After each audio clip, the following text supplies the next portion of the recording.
just here to give my opinion and carry in. Oh, it's Chris Avalon Unfiltered, bitch.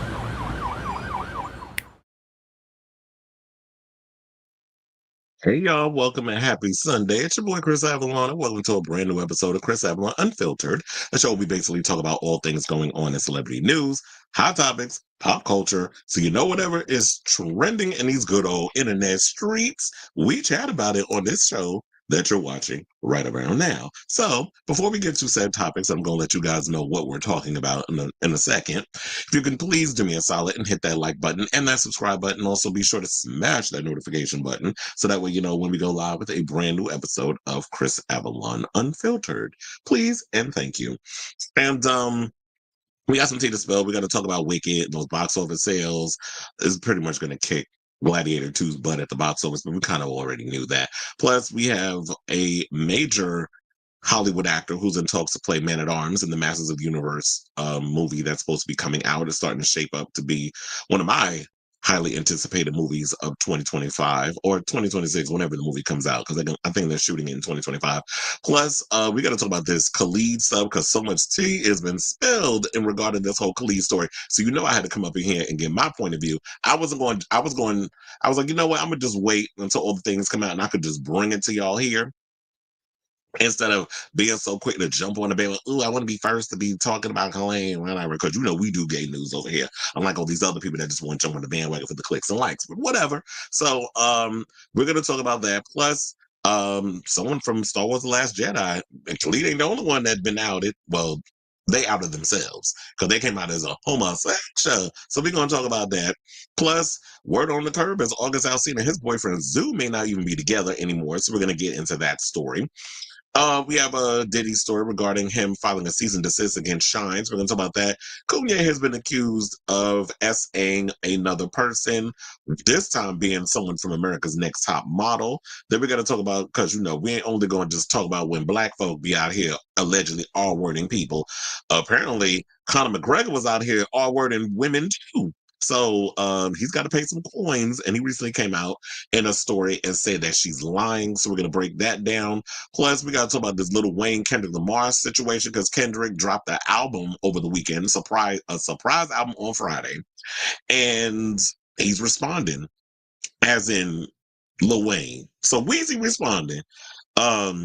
And I'll break that down. I'll give my overall thoughts about the whole Super Bowl halftime and all other stuff.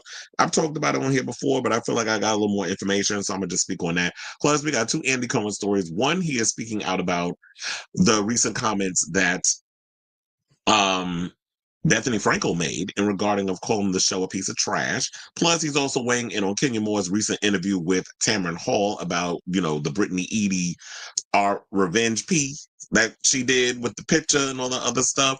So we have that. Plus, we have some tea on Cher, who's getting back into the studio. She said her new boo, you know, Alexander A.E. Edwards, inspired her to get back in the studio recording the music. Plus, Troye Sivan got himself a new gig. And congratulations to him because he also won some ARIA awards, which I think is like the Australian equivalent of the Grammys. So we're going to talk about that. Plus, Luke Evans is opening up about feeling alone as a gay actor in Hollywood and all that good stuff. So we have that and a whole lot more. I was like, there's way too much tea for me to save for the weekday. So I had to come up here on the Lord's, or as Medea would say, the Lord's Day, and get into these topics. So as I stated before, if you are just now coming in, if you could please do me a solid, hit that like button and that subscribe button, and also smash that notification button so that way you know when we go live with a brand new episode of the show, as well as, you know, we do super chats and stuff here. So if you want to throw me a little tip or three, no pressure, but the tips and the super chats, all this stuff is very much appreciated. Also, you know, this is a live stream, so depending on the topics, or whatever, if you want to chime in and give your overall thoughts on the stuff, you could definitely throw it up in here. And I do read everybody's comments for those of you who are just now tuning in for the first time and all that good stuff. So without further ado, let me hit my banner. And did they change up my look? I think they did. Oh, okay. Let's get into this Wicked story. So, congratulations to Wicked because you know they've been trying to. I know a lot of the thing with Wicked and Gladiator 2. They were trying to chuck this up as the 2024 equivalent of Barbenheimer. They were even coming up with names like Glick, Wikiator, and all that stuff, or Barbenheimer 2.0. I know they're all trying to make fetch happen, but in so many ways, it's like I get the similarities on there. You're gonna have these big tentpole things go head to head, but no shade to Gladiator, you have no fight in this game of taking down such a huge IP like Wicked. Like Wicked's been around for a long time, especially in the Broadway world. So seeing this on the big screen and also seeing like how there's so much rave reviews with Ariana Grande and Cynthia Erivo's performance, there was no way in hell that a 25-year-old movie or a sequel to a movie that came out over 2 decades ago was going to take down Wicked, because I think that probably came out around the same time. So anyway, they said call it whatever you want. The only thing that matters is that the domestic box office is springing back to life in historic fashion thanks to the combo of Universal Musical Wicked and Paramount's Gladiator 2. And also I think people need to realize, you know what, this is probably good for the theaters and in the studios, because quiet as it's kept, there's not been a lot of big tentpole movies that have been doing well at the box office. What's really been doing well at the box office, horror has had a great year in regards of, the stuff they've been putting out and the quality of the film and all that other stuff. So the only genre I could think of that's been doing well is horror movies, especially with Terrifier 3, which has a $2 million budget and is almost at $100 million at the box office, and it's coming out on Screenbox next week. And I think you can also digital rent it and buy it and all that other stuff. The physical copy comes out in December. And then you have The Substance with Demi Moore getting rave reviews. And I see that movie. That movie tripped me out. It tripped me out to the point that I bought it. And I may actually get into it again to watch it, even though that movie just like it freaked me out and it sticks with you. And so I think this is a win on the studios and the movie industry's part, because people are flocking in droves to see both films. But Wicked is clearly the big winner. So they said, based on early Friday reviews, Wicked is headed to a domestic debut of 120 million, the biggest in history for a Broadway adaptation and the fourth biggest of all time for a big screen musical. It would also be the third biggest opening of 2024 to date. Now, Gladiator 2 is likewise living up to expectations and is on course to open to up $61 million. Now, I should also point out that the domestic debut is 120 million for Wicked. But for what I've heard so far, it's brought in, I believe, 160.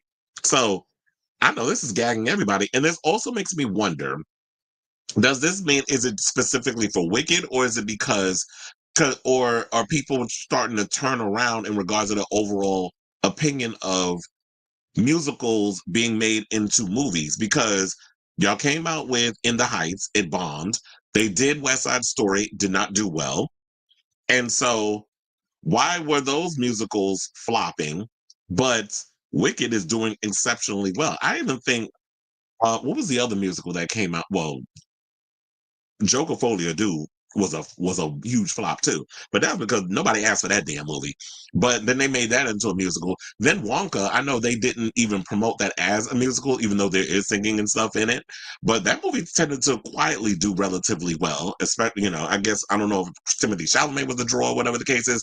But yeah, so apparently the movie did, musicals have been pretty much a myth lately, but because it's Wicked, I feel like maybe it's because Wicked has universal appeal. People love the film, and they did pretty good with the casting. It's like you have Cynthia Erivo playing Elphaba. She's not really a big household name, but they went based off of who's good for the job and not just being like, oh, well, we need a big name to sell this movie. And Ariana Grande has not really shown that, she's a big risk too. Yeah, she's well known and popular in the pop world, but as far as like a movie musical, that's a huge risk as well. But I'm glad they went with, oh, it's based off of the chemistry and the casting, which is the old school way y'all did it. And I love like the practical sets and things where you actually, even though they did add CGI to certain things to enhance it, that a lot of the film basically is, it's old fashioned in the way they used to film stuff. Like when you watch the old films like Wizard of Oz, that's on an actual set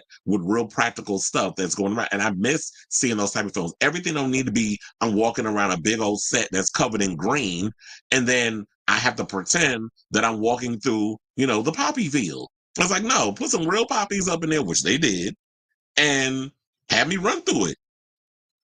Let me tiptoe through the tulips. So they said, fueled largely by females and homosexuals, the well-reviewed Wicked grossed a huge 11 million on Thursday.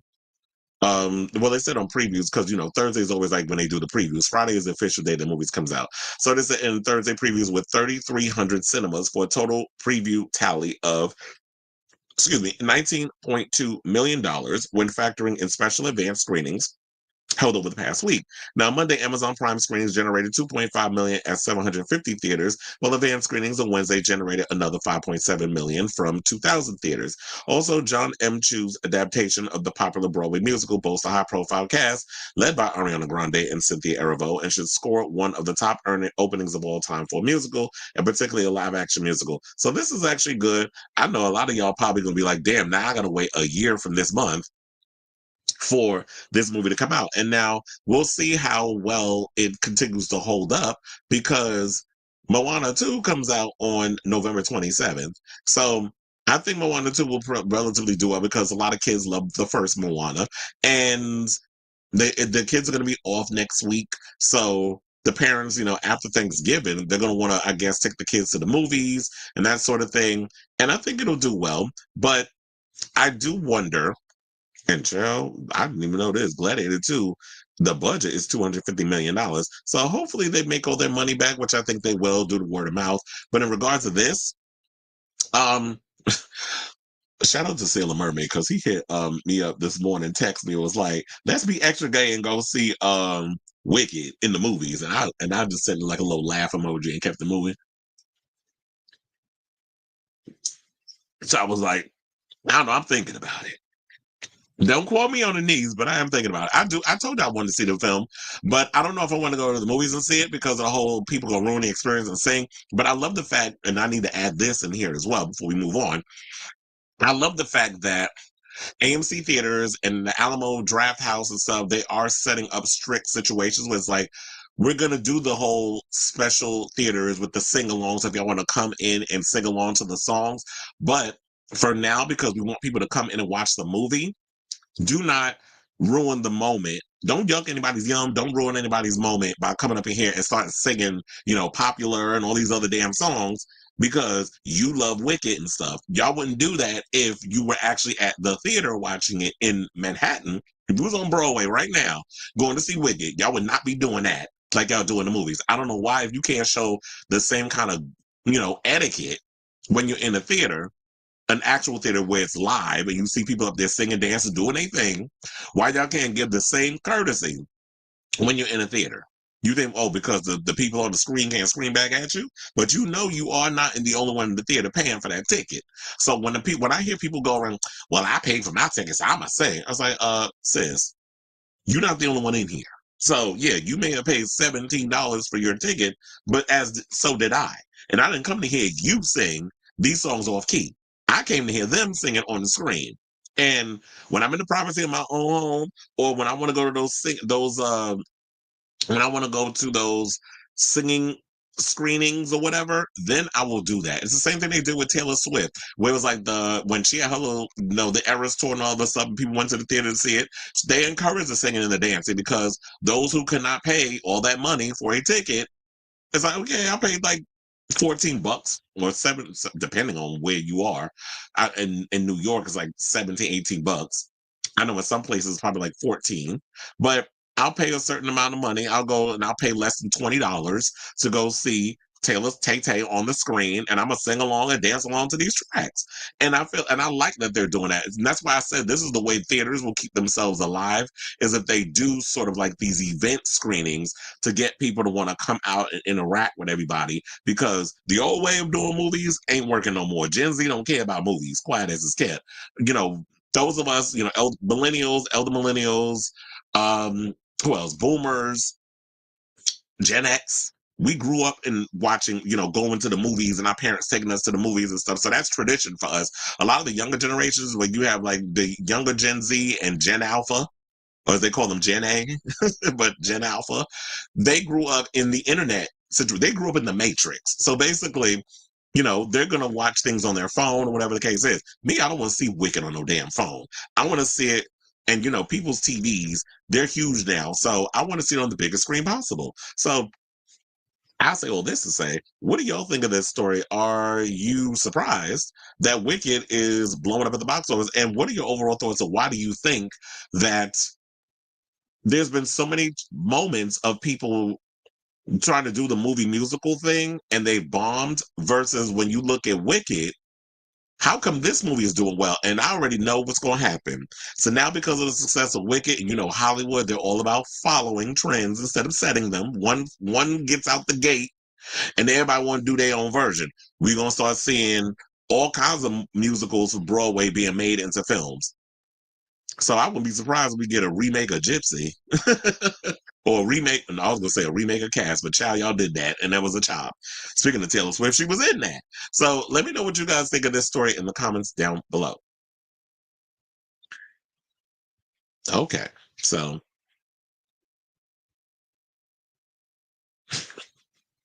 now here goes Sailor Mermaid starting his best. Talk about, so does this mean you'll watch Wicked in theaters? Maybe. Well, Ari is an actress. She did play, and you know what? That's why I'm glad you said that because I remember I said that in the beginning. I was like, people were coming up in here and being like, there was, I'm so, I was so pleasantly surprised about Ariana Grande being a great actress. I'm like, do you not know Ariana's history? She was an actress before she was a singer, before she put out her debut album. Ariana Grande was a Nickelodeon girl. She was doing TV. You know, she was on Victorious. What was the other show? Sam and Cat? Like she was doing a whole bunch of stuff on television. So she didn't just, you know, all of a sudden end up with a record. It's the same thing with Sabrina Carpenter. Sabrina Carpenter was on TV before she was a singer. So because I've heard people say, oh, well, you know, I'm always about, you know how I feel about pop stars being cast in movies and things or, you know, musicals or whatever. My thing is, if you have the ability or the talent, it shouldn't, excuse me, it shouldn't matter with what their background was before they jump on it. If they came into the audition and blew the casting people away, then I'm not going to judge. But yeah, she was on Scream Queens. I forgot about that too. Child, I would not be surprised. But you know, Dwayne Johnson is out in Hawaii right now shooting Moana, the live action version. I seen the pictures. I was 11 when the first movie came out, and now I'm 20. Ooh. So I'm sure all the singers went open tonight. Probably did. He said, "I'm no fun. I don't know who told you that, bitch. We hung out before. You talking about I ain't no fun. Did you know Linden Cinema is closed on Linden Boulevard? I used to go to that one. Um, I think I had heard about that, but I totally forgot because I was like, didn't it close like a while ago? We said the only recent movies Gen Z went to a movie theater for is Barbie, Wicked, and Five Nights at Freddy's. It's funny how I watched Five Nights at Freddy's on Peacock because it was a day and date. And I know it shocked a lot of people when they watched when it did fairly well, not only on Peacock, but in the theater. So they was like, how did this movie make money? They expected it to flop, but it didn't. And you said, interesting to note, these are all nostalgia-based films starring A-list actors. I do feel like we're in a, so maybe that's what it is. I feel like we're in an era now that a lot of people are in their nostalgia bag. I know I am, because I was sitting there like yesterday, I'm watching something on Paramount Plus, and they in a commercial for this boy band thing with Hanson and NSYNC, Backstreet Boys, and all the stuff comes on when it's about like the boy bands and stuff. And I'm like, yeah, I think when you get to a certain age, I feel like we're all in this nostalgia bag. And I've noticed that the industry is kind of faltering into that. Like we're hearing, you know, Macaulay Culkin's about to start in Fallout, the season 2. And I'm like, well, damn, Macaulay Culkin, Kevin McAllister, who actually I wanted to be when I first saw Home Alone. I was like, I wanted to be Kevin McAllister so damn bad. Like I wanted to booby trap my damn house just for the hell of it. I was invited. I was well, my parents' house because you know I couldn't have a house if I'm a little kid. I was invited to see it, but declined. But I will go see Gladiator. I will close my eyes when when Denzel does what. I heard the movie is good, but it's not as good as the first Gladiator. I don't ever expect a sequel to be as good as the first. It's always very rare that a sequel is going to be better than or good as the first movie. Might be doing an extra show because of the holiday this week. Who? You thought about me? Well, no, it was too much tea to come out. I was like, I got to do a show today, and plus tomorrow, um, I have some stuff to do, so I'm going to be relatively busy this coming week. So trying to be able to find ways of squeezing shows in is probably going to be hard. So I was like, let me just do one today. And plus, this Khalid story was too damn juicy. I'm like, bitch, I can't wait till Monday or Tuesday. I got to jump on this now because we can break it on down, and y'all can give y'all opinion and stuff on it too. You said also Ari had theater training. Oh yes, her and her brother. Um, Frankie is also a theater performer, so they both come from that world. And there's an old picture floating around of Ariana Grande at 10 years old. She took a picture with Kristen Chenoweth. So that's always been a dream role for her to star in Wicked. Now I wonder if she would actually do it. Like if they brought it back to Broad, if they asked her, would you play Glinda on Broadway, if she would do it. I mean, she said that she's interested. Right now, she's got the bug. I mean, she wants to do musical theater. So I could definitely see her jumping into that. Rachel Zegler's being asked to not promote Snow White, and it's rumored they're going to put it on Disney Plus due to Rachel and her latest controversy. Well, who cares? It's like everybody can't come out and say what they want to say about certain things. I don't even think this Snow White movie doesn't even look that appealing to me. First of all, I don't know how the hell, and I like Gal Gadot. She's a beautiful woman, but I don't know how this girl keeps getting roles, and her acting is god awful. She cannot act her way out of a paper bag. Although, shout out to Patty Jenkins, she did what needed to be done in regards of getting her to be convincing in, you know, she just sounded like an Israeli woman with a deep damn voice. That's what she sounded like when she did, the Wonder Woman movie and all that other stuff. And it's cute or whatever that she's in there, but in regards to this whole situation, like she did what needed to be done in the first movie. The second movie, I don't know what the hell happened with that film. I still love you, Pedro Pascal, but no, that was a chop. And he said, should not know peace and should live within 24 hours of the outrage of asking them to off themselves. She was forced to. It's like, you know what? If say what how you feel about people. I know people just get real sensitive when they talk about. Well, maybe y'all should be running around. Um, you should be calling people stupid just because they have a difference of opinion regarding their political beliefs. And I agree with that. I feel like, but some people are just misinformed with stuff. But if you want me to give grace to Trump supporters, then you need to give to get in regards to the respect and all that other stuff. You can't just be like, oh, well, we're snowflakes for trying to inform you and stuff. But when it's the shoes on the other foot, oh, we can't just be calling them stupid. It's like, no, it's not like, oh, we get to drag you, but I can't drag you back. I give the same type of energy you give me. I'm a sponge in that way. The comments were saying Gladiator 2 was a bit. I mean, agreed. I mean, we didn't ask who asked for that, and I mean, I'll watch it, but it's the same thing, like I said, with Joker 2. Nobody asked for that movie. It was like that should have been a one and done, but we already know what that was. It was Warner Brothers being greedy, and it was what it is. You said the Scream 70 I got, which makes sense. Ew, no. Well, yeah, that's I think it's like everybody who they force everybody to order. That's like automatically you're put in and made an IDF soldier. So, they're all gonna kind of believe and follow what they've been indoctrinated to believe. Although I shout out to some of the Israelis who speak out against that war criminal Netanyahu, who I heard there was a warrant out for his arrest. And I said that shit was a long time coming. And shout out to my friend Lady Bunny who posted a video on her Instagram. She continues to get dragged over stuff, but I love the fact that she stand on business with what she says. And then come to find out, you know what?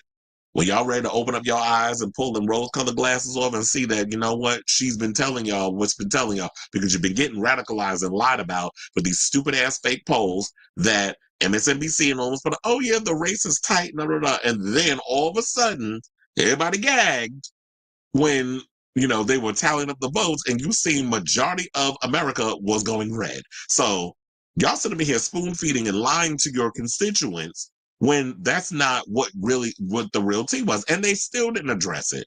They're like, oh my God, Rashad, how did it get like this? Like, all of a sudden, everybody just turned red, and you're voting against democracy and racism.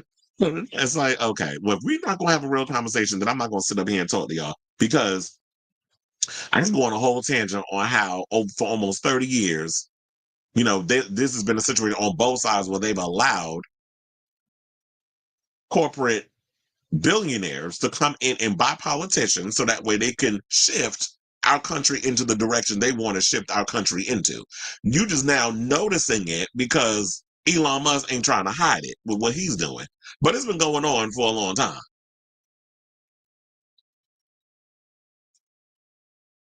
And this is why corporate media is going down the toilet. And especially hearing about Comcast trying to sell off MSNBC and all their news channels. So it's coming, and this is why shout out to all the independent political pundits who are on YouTube and Patreon and all those other places that are giving people the real tea, like Brian Tyler Cohen. I don't know why I always call him Michael. Maybe because it looks like a Michael to me. Sabby Sabs, I've been getting into her do. Her opening sequence, her song is a cackle to me. She sounds like MC Light when she talk, but she give you the tea in regards of like calling out both sides. And you said South Pacific and West Side Story are my favorite musicals. I do like West Side Story, the old one from the one with Natalie Wood and Rita Moreno. I actually didn't mind the Steven Spielberg one, but it bombed at the box office. And Harris was paying celebrities for their endorsements. Yeah, allegedly. But they out here saying, oh no, we wasn't paid. Cardi B talking about she had her little glam squad. Oprah said she provided like the chairs and all this other stuff. And then they talk about, well, we need our own Joe Rogan. We don't need our own Joe Rogan. Joe Rogan's even a damn flip-flopper. Joe Rogan at one point was sitting over here talking about how he's all for universal health care and he was all for a woman's right to choose and everything. But then all of a sudden, this shift came and he started licking Trump's taint. And I seen how he was bowing down to him at the UFC fight, because I told you I was there. I worked it. So I seen when Trump came out, everybody lost their damn mind. And he went over, and speaking of where was JD Vance? Why he wasn't there? Everybody else was there. Elon Musk got to sit next to him like a goddamn groupie. Even Kid Rock was sitting next to him. But JD Vance wasn't there. That's supposed to be your vice president. So who's the vice president? Is it Elon or is he the first lady? Because I can't, I'm confused. What role does Miss Mamas play, Apartheid Clyde playing in your campaign? Is he your new boo? Because Melania ain't leaving Florida. She's keeping her ass out there in Florida, wherever the hell Mar-a-Lago is. And, he was up in there. He was like, bowing down, and they hugged, and they was like kikiing like little schoolgirls. Although Trump spent most of the time in the front row having a conversation with Dana White. So that kind of made me wonder, did he just shift and change his mind because of who his boss is? Because he is a commentator for UFC, meaning he works for Dana White. So, excuse me, I don't be trusting a lot of you when the wind blows type of pundits like Mika and her damn husband, Joe Scarborough. I don't trust their ass either. All of a sudden now you shifting where the wind blow, and then that other one, that big back Turkish bitch, Jake. I don't like his ass either. Because he another one. He another damn grifter. And it's like, I can't stand a lot of y'all. Y'all be sitting over here talking all this mess. And then all of a sudden, when the verdict changes, you want to change your damn opinion on things. Stand on your shit. And that's why I said, I will respect you more if you stand on your business rather than sitting up in here saying a bunch of other stuff. But anyway, let me move on, because I don't want to stay too much on politics. That is not what y'all came for. But this is, stuff we was coming into. Oh, you said it sounds like mandatory Korean service. Yeah, that's what I said that it's like if you are in Israel, I believe it is, and the same thing like with Koreans. Like when you see a lot of those K-pop performers, like I was about to say One Damn Direction. All the damn K-pop groups, they automatically have to serve in the military. It's the same thing I believe in Israel. They have to automatically serve in the IDF. I'm so glad we don't have that here. Because a lot of these young bucks, they would not make it. Y'all sit up here and talking all this mess, but none of y'all would make it 5 minutes in the Marines. I actually almost joined the Marines. Then I went in and I saw them. I was like, oh, hell no. So I purposely failed the math test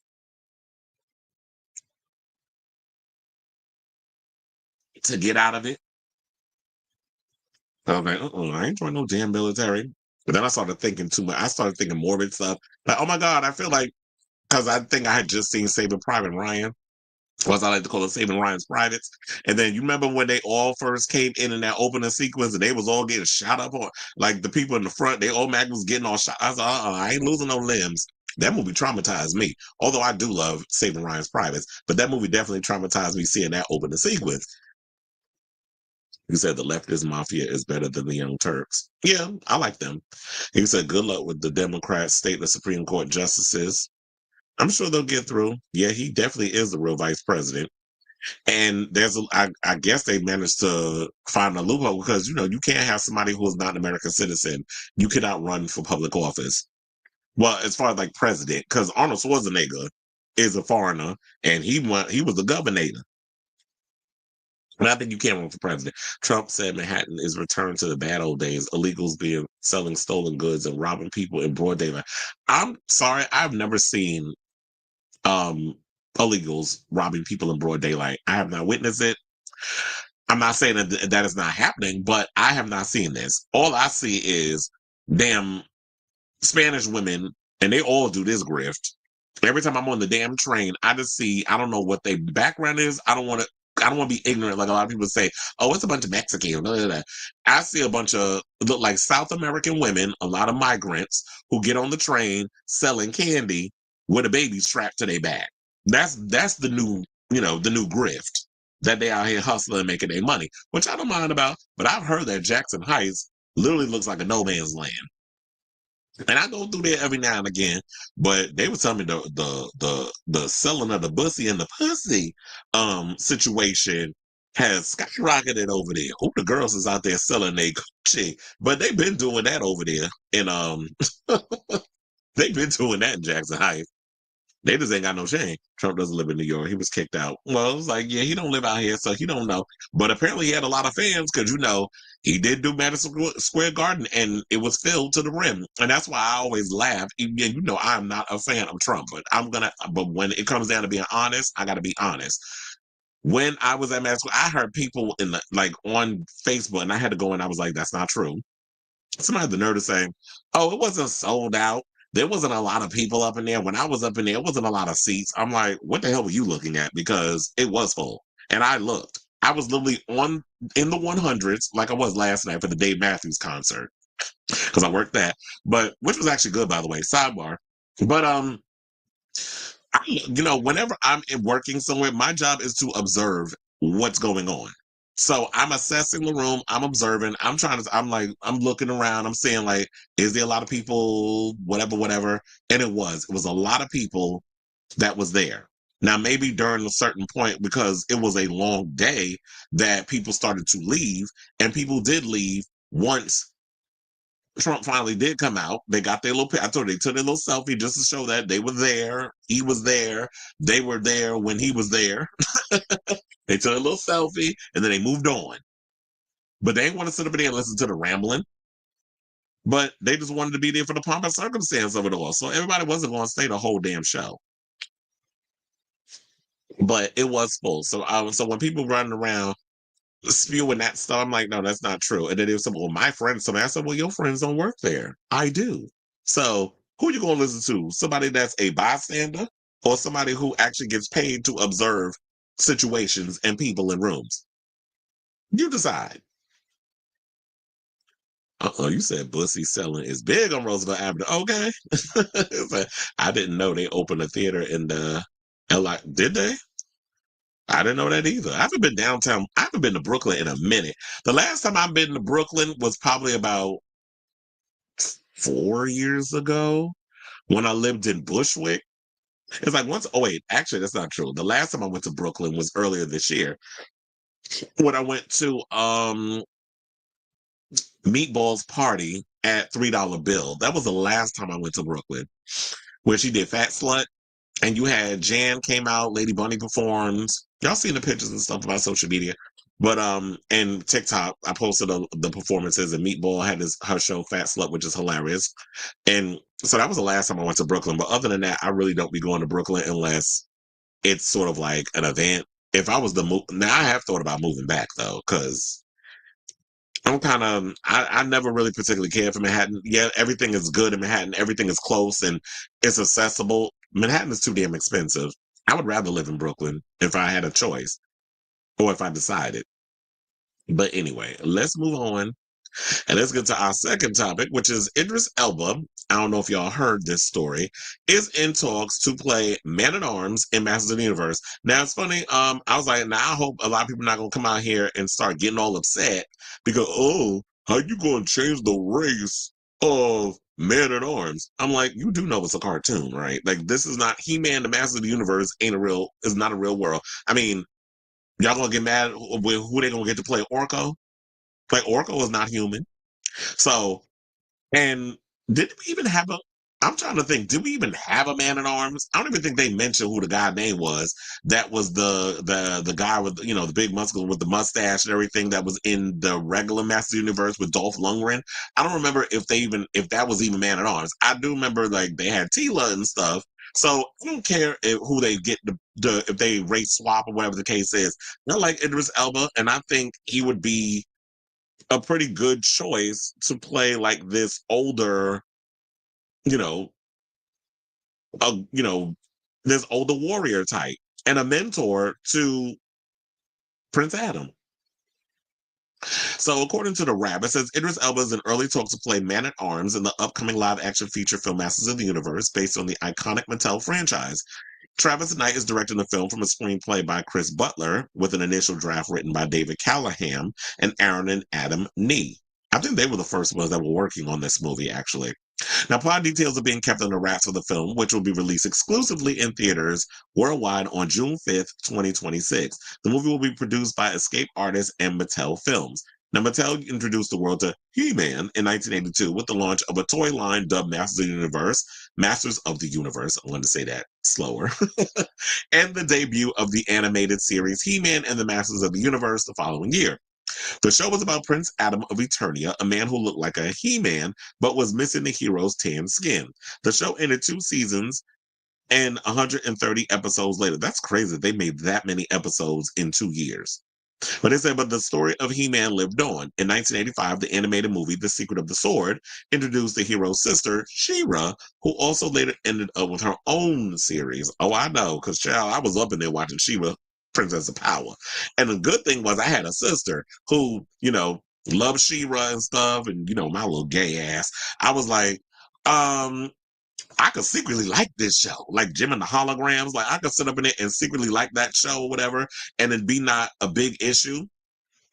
So it's like you can kind of hide your isms and things by getting into the other characters. And I do hope that down the road, if it's successful, He-Man, the movie, once it comes out, which I'm hoping will be a cross between Lord of the Rings and Game of Thrones. I really hope they kind of embody that, but some really cool action sequences and things of that nature. So I'm hoping that they kind of go in that direction. And I actually hope that we spend a lot of time on Eternia versus what the other movie did that came out in the 80s with Dolph Lundgren, where they spent a little time on Eternia, but came to the United States. And I don't want them to kind of go into that. Now, if it comes down to a point that they kind of go into this world later on, I'm here for it. But I would love to spend time in this Eternia world. Now, like I said, I do like the idea of Idris Elba being a part of this. I'm more interested in who they're going to get to play Skeletor because that, in my opinion, would be the ultimate gag if they could get somebody with a lot of gravitas. Hopefully, they pick somebody who's like British and it's got like a very captivating presence that could play this part because I would love to see who they're going to get to play Skeletor. I feel like that's going to be the bee's knees in regards to this. So far I'm liking was it Nicholas Galzine is playing or Galatzine, however the hell you say his name, is playing He-Man, and I forget who they did. I'm trying to let me see. I don't think they mentioned it here who is cast as the other actors. But I remember when I first reported about the actress playing Tila, I'm like, okay, I'm here for it. So far, I'm liking the casting. So now, next up for Elba is the second season of Apple's Hijack, followed by Sonic the Hedgehog 3, Catherine Bigelow's untitled White House thriller, and Head of State, also on Amazon. So these sound like some pretty cool things so far. And like I said, I'm excited to see this. I am a huge He-Man fan. I grew up with He-Man. I had the He-Man toy. I had Skeletor. I also had Castle Grayskull and Snake Mountain. So I had the castles and all the other stuff. And I always had my crazy imagination with my younger brother, where we would put He-Man on a little horse, whatever the case was. We'd have our little battle situations set up, and we having our toys go to war and all this other stuff. But the funny part was, it wouldn't just be like He-Man and stuff. So we bring everybody over there. I had my Alien toys, from the Alien franchise. Also had, my A-Team. So I had Mr. T and all of them jumping up in their fights. So I was cross-pollinating my toys and having them fight. Teenage Mutant Ninja Turtles. I had all of them up in there. That's what you do when you were a kid. You just pick every toy that you possibly can, and you have them go to war with each other. Damn, those were the days. Miss being a kid sometimes, because it was like the innocence of it all, and the fun things that you could do with your toys and things of that nature. So as a kid who grew up, being a child of the 80s, basically hearing about this, I'm excited to hear it, and I'm definitely hoping that they don't steer us wrong with this film, because so far with the casting, it sounds like a pretty good movie that I'm excited about. So I say all this to say, what do y'all think of this story? Are you guys excited to hear that Idris Elba could be joining the Masters of the Universe, movie, and hopefully, if it does well enough, a potential franchise? So whatever your thoughts are, let me know in the comments down below. Okay, so now we have comments. You said they are. I saw the comments. Wait, what are you talking? Wait, what are we talking about? Oh, you said they wouldn't be mad if somebody changed the race of Storm. Well, well, here's the thing. I feel like if there's a cultural significance behind a character, you're stuck with that person having to be that race. It's the same thing like with Black Panther. Black Panther is from Wakanda, a fictional African world. He's black, so therefore you can't change up the character because that's what it is. But in regards of just some regular but some random ass character, I don't feel like you can change it up. Now, when you talk about He-Man, I don't think you could change it He-Man because the lead is what it is. I don't want to see no black man in a horrible ass wig playing. Didn't Dwayne Johnson dress up as He-Man one time, and it was a choice? But as far as like some side regular character like a man at arms, I don't feel like it's a big deal, especially when it's a fictional character. But if it's a character that's tied to a certain thing, that's kind of like when you look at Shang-Chi. I can't see no white, although they have done it. I can't see no white person playing an Asian. But we've seen Hollywood do that in the past, where it was they'll pick a white person, put them in blackface to play a black character. Mickey Rooney playing a damn Asian, which people still to this day call the most disgusting portrayal of an Asian in a movie. And what was that? Breakfast at Tiffany's, I think it was, that he played that character with the buck teeth and the slam. It was like that was just atrocious the way they did that. But it was just when you intentionally embody the racism, it's kind of like the same thing like I said about The Little Mermaid. The Little Mermaid would have been a much better film if they would have changed it up. It's like if you're gonna put Halle Bailey in this part, y'all could have brought in some kind of songs to give it like some cultural significance. You could have told an entirely different story. It's the Little Mermaid, but it's told from this point of view. If you want to bring a couple of more like African inspirations and all the other stuff in that movie, that would have worked. But y'all just wanted to make the Little Mermaid, which was a Xerox copy of the animated version. Nothing new, nothing interesting, nothing creative you brought to this, and thought, oh, well, let's just throw a black girl in there because our random ass movie just is meh. When you strip back the whole fact that Halle Bailey's in this movie, the movie was regular. The movie didn't really move mountains to me. I was like, okay, whatever. Like it was all right. But what Disney wanted to do was they knew this movie was mid as hell, and they wanted to just throw this film on this black girl and want to be like, when we check the box, we're inclusive. That fake, liberal crap that a lot of these movies do when it's like you're not really paying attention. We want opportunity to see diverse people on screen. We don't want you to just check a damn box and say, oh yeah, we're all inclusive when you're not. Like you're low-key conservative, but trying to play like you got a liberal mind and you want to welcome different cultures and different things into films. Same thing why it's like, why the hell is it taking so long for us to get a Shang-Chi too? Especially when that movie made a shit ton of money. Like, why are we waiting so long for that? So that was my gripe. Like you said, did you see Kylie Minogue as She-Ra for the live or die skit? No, I did not. Well, I could definitely see. Well, the Aphrodite era.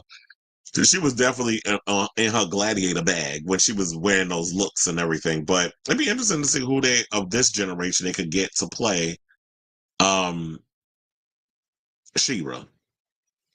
I can't think of nobody right now. You know what I still was wishing that we was getting? That Red Sonja remake with what's her name from Rose McGowan. I was really looking forward to that. And then it never happened. Honestly, it doesn't matter if the original characters are race swapped or good or terrible. They will find ways to bitch because they don't want to see black faces in certain roles that, in their view, is preserved for them. Well, that's why I always say if you don't like it, you can always go back and watch the original animated version. But anyway, okay, let's get into some homosexual news. And let's talk about Miss Khalid coming out of being forced out of the closet because Miss Mamas didn't come out. And quiet as it's kept, a lot of people's out here saying, child, we already knew. But it doesn't matter. But it's neither here nor there that the fact is y'all knew. The fact of the matter is the child was forced out of the closet. So I got to give y'all a layer of this stuff. So let's talk about it. Hold on, let me pull up Miss Khalid because the children were saying, "Oh, she's not even cute," but I'm like, look, beauty is in the eye of the beholder. What one person's trash is another person's treasure. That's what I like to say. If you like it, I love it. But anyway, let's move on. So apparently they said Khalid is opening up, after you was forced out of the closet, but he's opening up about his sexuality and making it clear that he's happy with who he is. In a series of Twitter posts on Friday, the American teen singer confirmed that he's gay after being outed on the platform. Now, here's the thing. Now, when I had first heard about this thing, because shout out to my friends, I have a group chat with a multitude of people. So my industry friends went and sent me something. I was like, first of all, why are you sending me a nude of Hugo Diamante? D stands for Darren, in case y'all didn't know that. But, I'm going to give y'all all the tea. So apparently Hugo, because that's how you say his name. I know some of y'all are on the struggle bus and don't know how to say his name. His name is Hugo with an H. Hugh, not ooh, not ah, not not It's Hugo. So there you go. Grammar teacher. I'm going to come in and give y'all that. Because some of y'all need a speaking spell. But anyway, besides that, let me bring it back. So apparently, I was like, why are they sending me a nude of Hugo? First of all, I already had his nudes because I've seen him naked. But and then it was like this long screenshot of Hugo talking about how somebody ate his behind and all this other stuff. Oh, I'm gonna get to those tweets in a minute because I had to screenshot everything because his post ain't up there no more after people dragged him. So I'm like, why are you sending me this? Like, it didn't dawn on me because they didn't specify what the tea was, that Hugo was the one that outed Khalid. Now, for those of you who are not familiar with who Hugo is, I know who Hugo is because I told y'all, I follow out music artists. Hugo is somebody who is a Dominican musician. He does a lot of reggaeton music. I have heard some of his songs. They're all right. I'm not saying like he ain't no Raul Alejandro, but for the most part, his music it is what it is. I'm like trying not to be. It's like his music is cute or whatever. Now, have I had it on repeat? No, but I'm like I've listened to his songs. All right. So, let me scroll on down, and this is what he said. So basically, it said. The post came shortly after a Twitter user, Hugo Almonte, went on a posting rampage about the artist he has slept with and wrote that one of your favorite gay R&B singers once offered him drugs and tried to set me up and lie. that I broke into his house. So let me pull up the tweeties. So yeah, he said I was dating this dumb A singer. He ugly as F, but he tried to set me up and lie and say I broke into his house because I broke up with him. Like, why would I go to his house and do all that if I broke up with you, dumb ASS? And then here's the series of tweeties that he posted. So he basically said, one of your favorite gay R&B singers offered me pink booger sugar. I declined effing crackhead. Stop letting these people in the industry. Another tweet he said was, one of your favorite gay rappers ate my culo. One of your favorite gay R&B singers, SMD, and it was really bad. Another tweet he went on and said, I hate all the gay artists that are out right now. They dumb as F, ugly as F, and ishy as F. But how you out here trying to read all the gay artists? What they do to you? When quiet as it's kept, as somebody who, like I said, follows a lot of out artists, says you ain't in no way, shape, or form should have any kind of say on someone else's music. Now, don't get me wrong, there are some people out here that music is a choice, but for the most part, a lot of the artists that I've listened to that are out artists that their music is quality. The sound is quality, lyrically is of quality. So I don't know who you listening to, but a lot of the artists out here that you talking about, and I need you to name names. Yeah, I'm in my Sutton Strackback. Name them, because you out here talking about somebody offered you pink booger sugar. You also said somebody came out ate your behind, and then you gonna sit up in here and talk about that people out here are ugly, and then. Because I got to get into this other story, because apparently Amon Wiggins went up getting an exclusive. Because Amon Wiggins went and did a video on this, and apparently Hugo went and slid in his DMs and basically read him for spreading misinformation and trying to say he an escort. Now, look, first of all, he is not the first one to come to this assessment, because I remember when I was talking to friends of mine, they were literally saying this, oh, this is some clear escort tease. Because let's be frank, or maybe I should just finish reading the tweets before I go in and give my full assessment. He also said, it's so strange to me for real. So the people who are models, they model because they got their their face done. They're not even natural beauties. That ish don't make no sense. Please name one natural beauty, male or female. Well, who are we talking about? Like, you up in here and not revealing no tea. He also said, bitch ass ninja lied and said that I broke in his house because I didn't want him. Because, he went on, see, yeah, this is the tweet, and that's the picture where he's showing him and Khalid apparently together. And so the people went on social media, of course, and was reading him down to the floor for this comment. Because Khalid basically came out after the fact and said, because people was like, closet was glass, basically saying that they kind of knew, girl, that you was a woman, or you was cunt. And then basically he said, I wasn't hiding anything. It's just not any of your business. Another person said, wait, hope Mr. Khalid isn't gay as a GEHHH. Someone replied, to which the singer reposted and wrote, I am, and that's okay. Another tweet he put, I got outed and the world still continues to turn. Let's get this straight. LMAO. I'm not ashamed of my sexuality. In reality, it ain't nobody's business, but I'm okay with me. Love y'all. And he also, so there was a bunch of series of tweets. He said, thank you. I was never, because somebody said, a different fan basically shared a snippet of the singer dancing in a music video for his track Satellite. The follower captured it when then there was the LGBTQ anthem he gave us in 2022, but y'all kind of slept. Either way, hate that Khalid was forced out, but he wasn't hiding it. He just didn't need to tell nobody. And then he said, thank you. I was never hiding. See, then he also, basically, so a lot of people was thanking him and was like, he's off it. Then people came to his defense. Tiago Pantaleo, who is a Brazilian openly gay artist who I absolutely love. Me and my Spaniard friends, we be kikiing over a lot of the international Spanish artists, because I told you I'd be having my ear to the street. I actually like Tiago more than I like Pablo Batar. I just feel like that girl her range is always high register and she be irritating me. But you know what? Let me not give Pablo the stray. Let me bring it back. So then, we had MNEK and Amorphous, who are producers and also artists in their own right. MNEK basically came out and said, loser, loser, loser, loser behavior.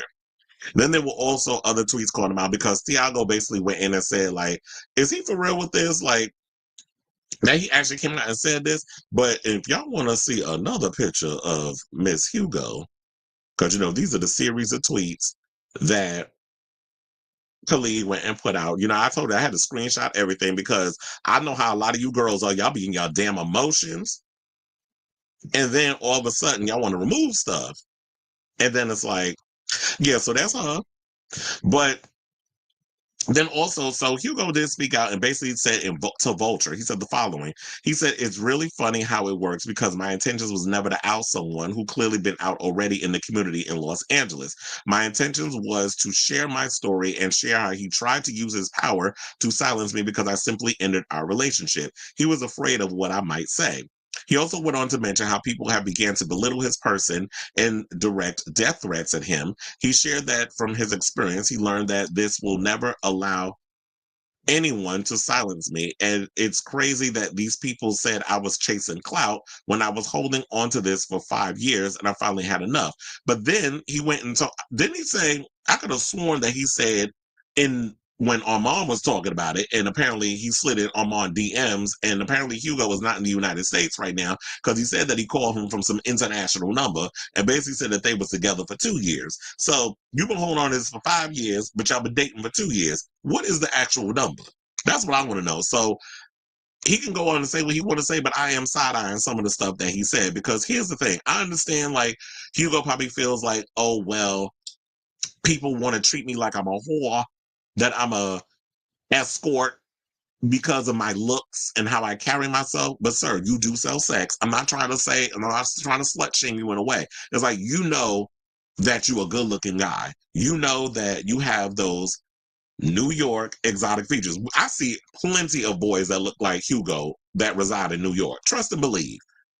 As somebody who was born and raised in New York, we see many of dudes that look like Hugo. Maybe it might be foreign to y'all, kind of like how y'all gagged when Jennifer Lopez came out on the scene and everybody gagged because they ain't never seen a girl with a small waist and a big ass before. I'm like, where the hell y'all been? Meanwhile, Kim and them had to go buy theirs. But y'all was gagging. I'm like, I could walk down the street in the Bronx. Not even. I can walk down the street in Manhattan and turn my neck as I'm pumping down the street and see many of girls that look like Jennifer Lopez and probably even badder. So, Hugo Almonte, I've seen many of boys, and in fact, I've slept with many of boys that look like him. But when you could look down on it, I know the first perception a lot of people were saying was that, oh, well, Khalid is not that attractive. I don't think Khalid is bad looking. I think he is just, compared to a Hugo, he's an average looking guy.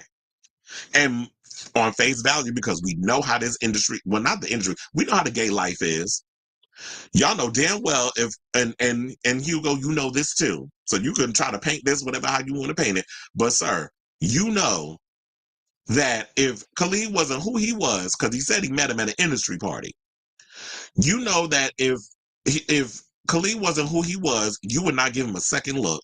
I do not see a Hugo Almonte type even giving credence or attention or the time of day to a Khalid if he was just some regular dude that worked at like Amazon or Shake Shack or something like that. You are not paying no dude like that no mind. You knew at a certain point that you are someone who was on the struggle bus in regard to trying to get your music out there because you're an independent artist.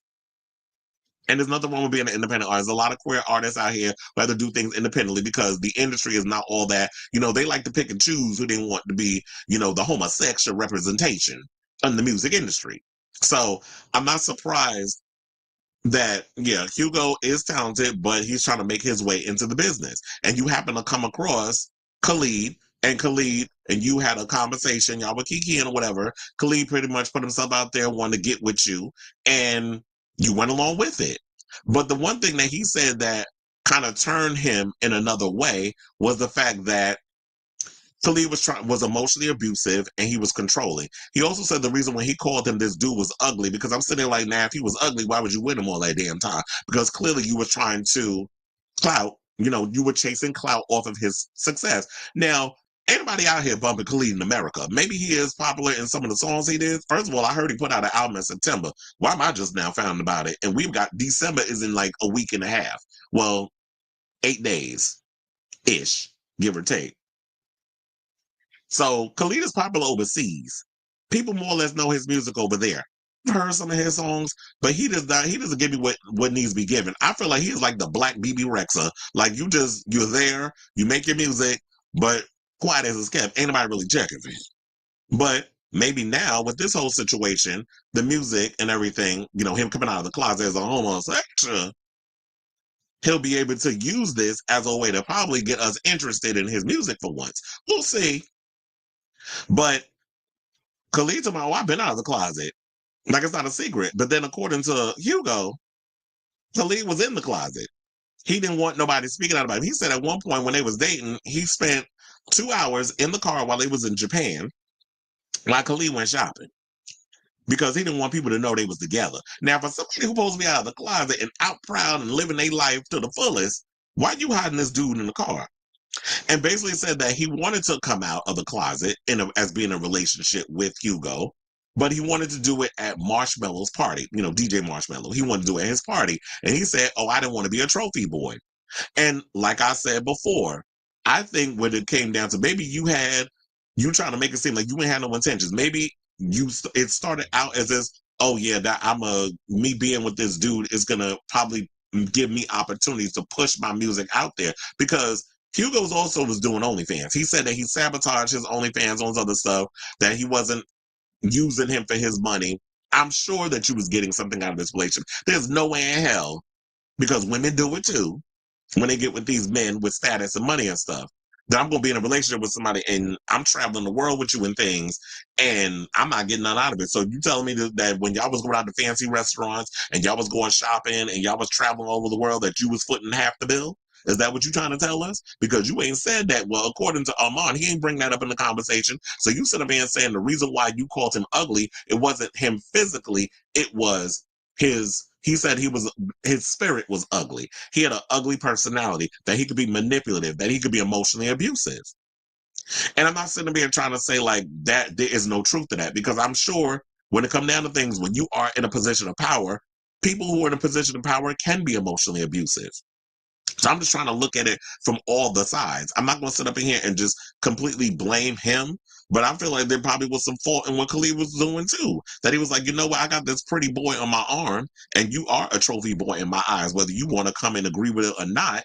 But yeah, I'm gonna be emotionally abusive, because I know, like, deep down, or maybe that Khalid looks at himself and is like, you know what? Yeah, I'm not as good looking, or whatever the case is, and maybe it could be some trauma from his youth, that it was like, I was picked on and I was called the F word by dudes that look like Hugo type, and so this is my way of you know, unconsciously seeking revenge on those people that did that to me when I was a kid. So I can get that, I have my money, I have my power, I have my influence, and to get back at you. He also said that he was fighting with friends of Khalid's for his attention, that his friends were getting jealous of him being in this relationship with Khalid, and how one of the friends even tried to fake like she was going to take her own life because she wanted to get attention from her friend, because she didn't like the fact that Khalid was in this relationship and was spending more time with Hugo than her. And I'm sitting there like, are y'all slow? Because when it comes down to any kind of relationship,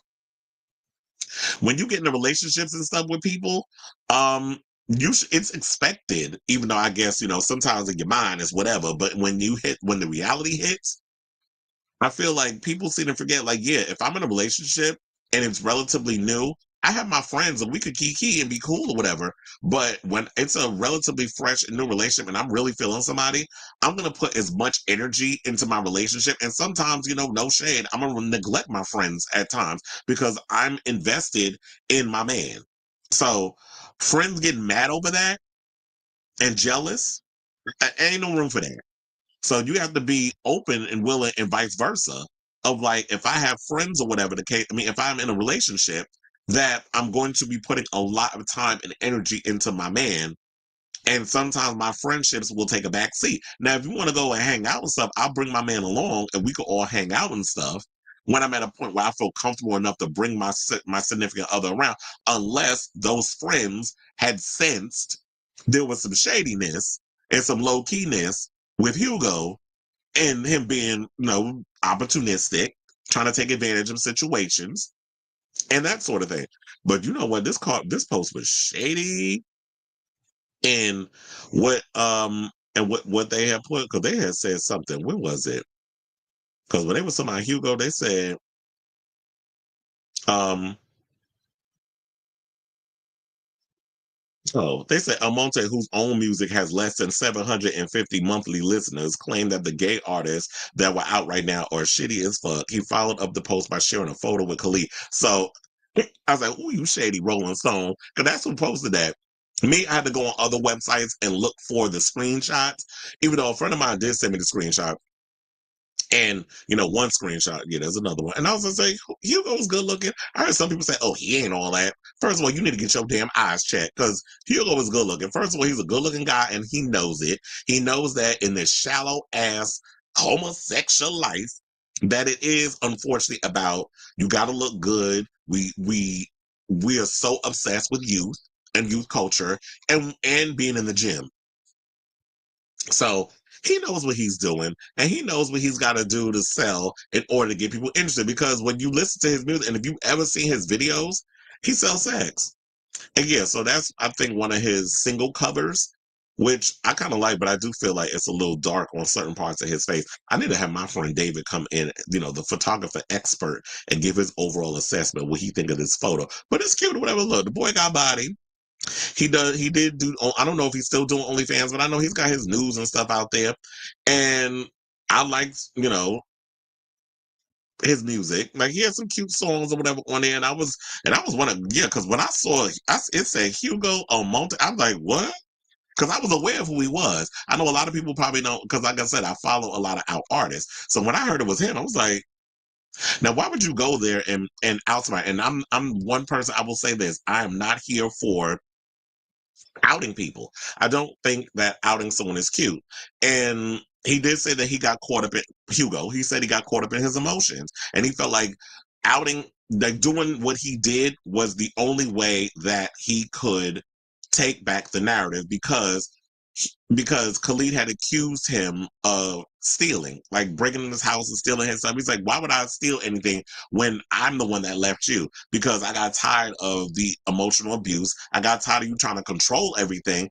And when I finally was like, I'm done and I'm moving on, where some people would think that when Khalid stopped and all of a sudden was like, well, when the well stopped pouring in and the well ran dry, and he's like, well, I don't want to deal with supporting this ninja no more. Then Hugo came out and said what he said. So um that's all I know so far. I'm sure if anything comes out, if Khalid want to sit up here and tell his side of the story, I hope he does because Hugo was speaking out. And if Hugo want to come on this show and give us the tea or whatever the case is, the door is open. But I would love to hear Khalid come out and say this, and not just be, well, that's not a secret. Everybody ain't now. Like, I'm gay. Okay, let's move on. Like, we don't defensive about it. And it's like, you know what? Everybody in their own time. And congratulations, you're a part of the community. And that's that. But so let's move on from that. So yeah, that's all I got on this topic.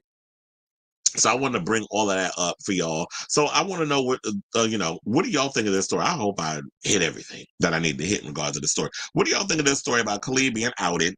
Like I said, I'm not here for people being pushed out of the closet. I'm not here for people out here spilling people personal tea in that sort of way. But or weaponize it because I'm like, child, it's 2024. Like people should be allowed to just live in their truth. And yeah, it is nobody's business. So whenever some of you other industry folks feel the need and the bravery, and I know bravery ain't a word, but it is today, feel it in your spirit that you want to come out of the closet, let people come out in their own time. And, because that's their journey. It wasn't Hugo's place to do that. But I am side-eyeing a bit because if Khalid was out here being emotionally abusive and trying to pull these maneuvers and stuff to stay in the closet, well, sir, you wasn't as open about your sexuality as you out here trying to claim in them tweets. So let me know what you guys think of this story in the comments down below. Child, let's get to the comments. Speaking of which, because I see a lot of them up in here. You said honestly doesn't matter if they're. Oh yeah, I read that already. You said the Gladiator get good reviews. It got I think so. I heard it's good, but it's not as they say it was not as good as the original Gladiator. I didn't hear any negative reviews. Do you want it you want to be a Marine? I used to want to be a sailor stuck on a ship with hundreds of servicemen. You mean hundreds of seamen? my uncles were in the Navy. That would probably been a much easier one to join, I think. Because the Paramount Theater opened in Brooklyn's LIU campus 3 months ago. Oh, okay. And you said someone on Twitter asked if it was a non-black person outing him, and lo and behold, well, he's Dominican. And shout out to should I even tell this on here? My shady ass friends, and somebody posted this in the comments when I talked about the Hugo when I posted this on my Facebook. And somebody, I'm paraphrasing. So, a typical Dominican, and as spelled it Dumbminican, Dominican. And I said, "Ooh, bitch," because first of all, I have a Puerto Rican friend that does the same thing that calls Dominicans that do stupid shit. It'd be like, "You Dominican," and I was like, I told him, I said, "No, don't shoot the messenger. I don't make the news. I just report it. I'm just telling y'all what the tea is." And they would sit there and say, I'm like, I did laugh though. Said if Delusion had a spokesperson. Ooh, honestly, online hate is essential for any artist because of how. And it's funny how he knew where to go to spill that to out him. Twitter, because they don't care. You would have got blocked on. You would have got They would have took your ass over blue sky if you did it over there. It's honestly online hate is essential for any artist because it highlights the impact. Take me for example. There's so much hate directed at me, yet I'm selling out shows, and people still want to see. Wait, who are we talking about? A colorist and racist Dominican. Other news, waters. Where are you getting colorist and racist Dominican? From that, where did you get that from that conversation? Because I didn't get that. But I do take heed with Latinos who love saying nigga, but when it's time to be black, because yes, the Dominican Republic, y'all are neighbors with Haiti, sock passe. So when y'all be sitting up there be denying the fact that yes, y'all got some nigga up in you. Yeah, I got to get graphic because it be pissing me off when a lot of y'all go out of y'all way to get the white featureism. You spend a lot of time flat ironing that damn hair and bleaching your skin, but you want to deny the fact that yeah, you got some nigga up in you. So that be pissing me off. Child, I'm gonna have to really go hard on making sure I can monetize this. But yeah, but I don't know where the whole colorist and racist Dominican thing came from because I didn't get that from that. Or maybe I got a racial blind spot. But it's like you're selling out shows internationally. Dr. Luke's scandal isn't as global as you think. Announced the Lifelines tour in the state. Child, nobody want that. We don't want it. Hugo was full of it. He used him so he can get ahead. And I'm sure that's what it was. It's like, just be honest. It's like, we know that, you got with Khalid because you saw this as an opportunity. You got yourself in a relationship with yourself with someone who is in the industry that is famous in his own right. And this is a way for you. You thought this is going to be a way for you to get in the door. And he wanted to come out and have y'all be this power couple, but then you want to sit up here and say, that's not what I wanted. So if he's out here telling this narrative to people, then Khalid, you got to come out and defend yourself as well. So hopefully somebody sees this thing and Khalid, is asked this question in an interview and he speaks on it because he's running around here saying this whole narrative and that's his story. But like I said, take take it as you will. When whatever he's saying, if you believe it, believe. If you don't, you have the right. But yeah, it's like I'm sure you gave head to get ahead. I mean, a lot of y'all do it. So for you to sit up here and try to act like, oh yeah, I loved him. I saw him across the room and I needed to have him. I'm like, child, that's like me trying to sit up here and believe Beyonce and Jay-Z truly love each other. We all know that's a business transaction. TD Jakes had a stroke. Oh, did he forget to swallow? Oh, maybe that was too soon. So strange that Khalid said he wasn't in the closet yet. He used the word outed. Like, huh? Exactly.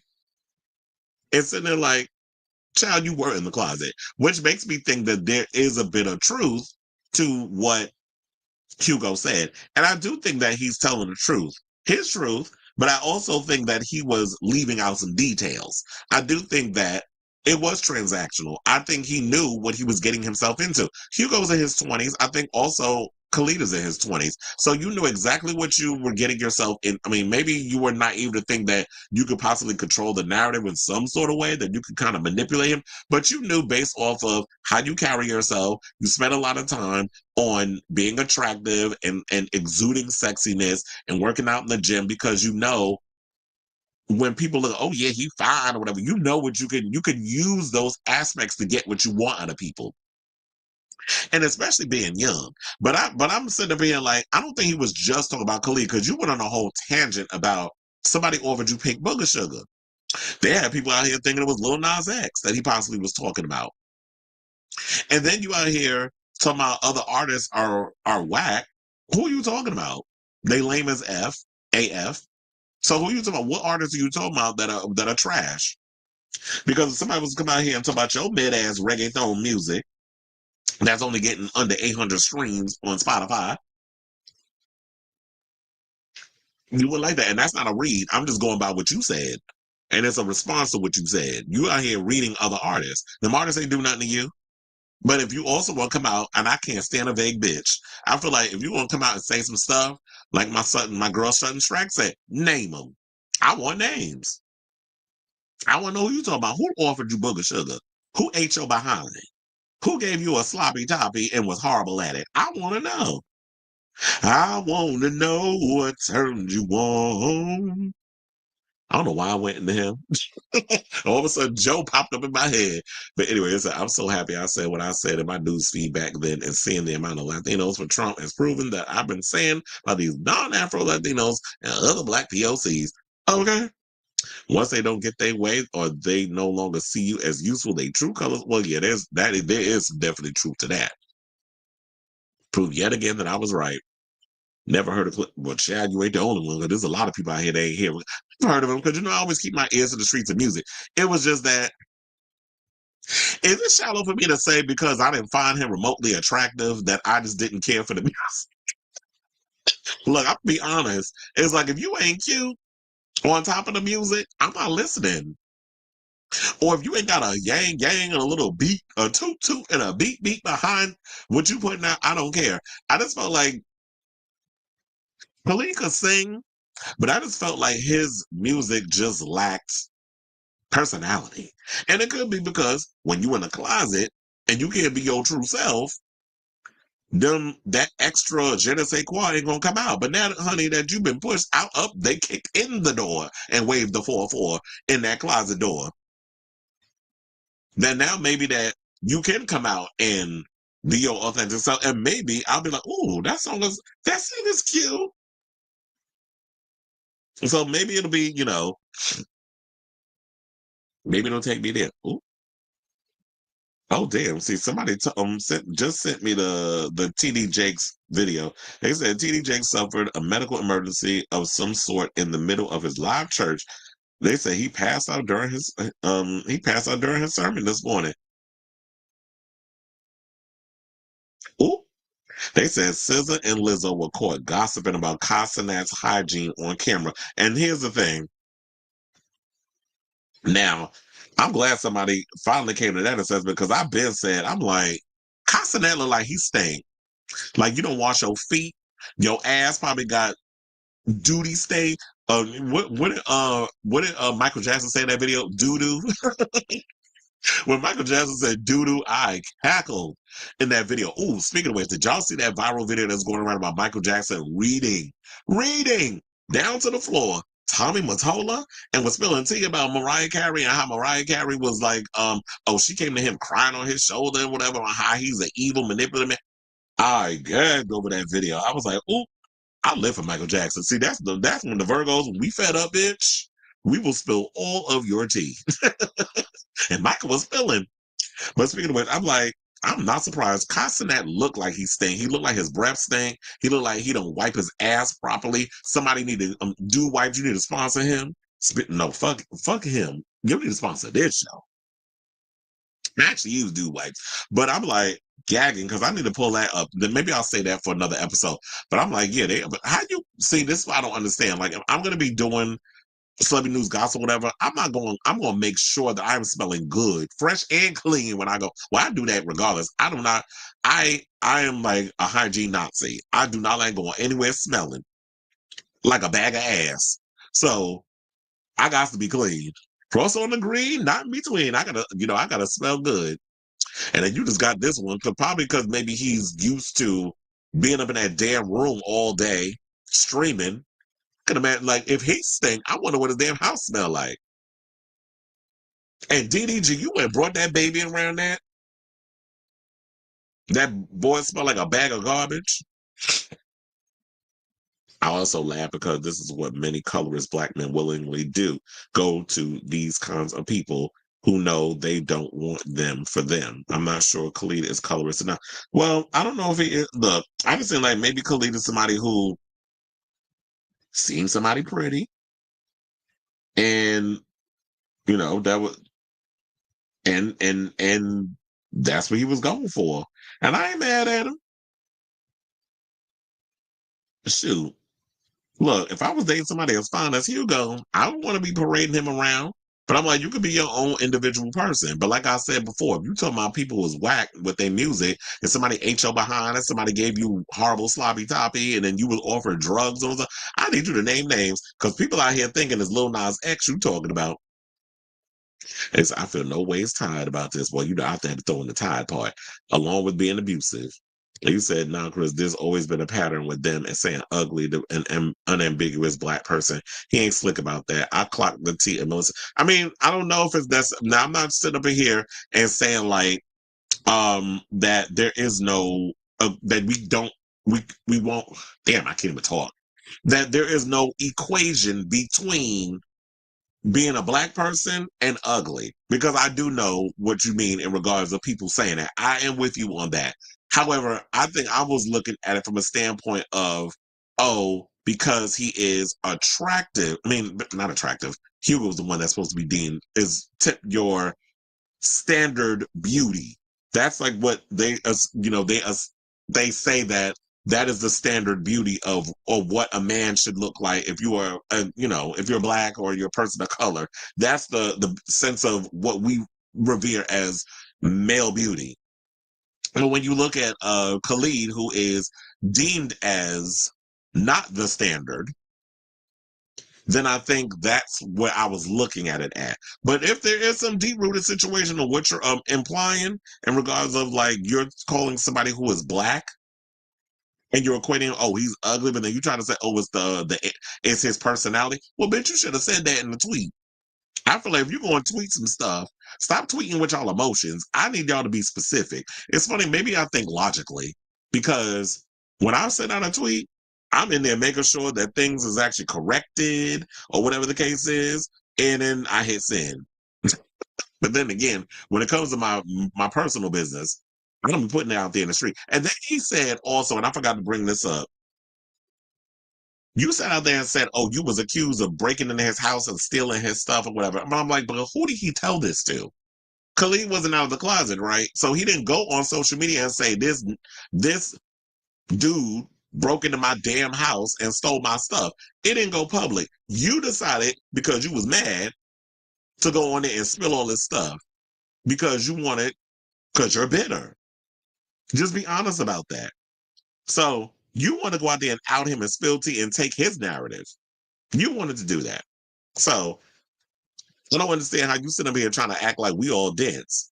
Pay attention to people. And now, like I told you, I've been in this gay life long enough, especially growing up in New York and the many men I've been with.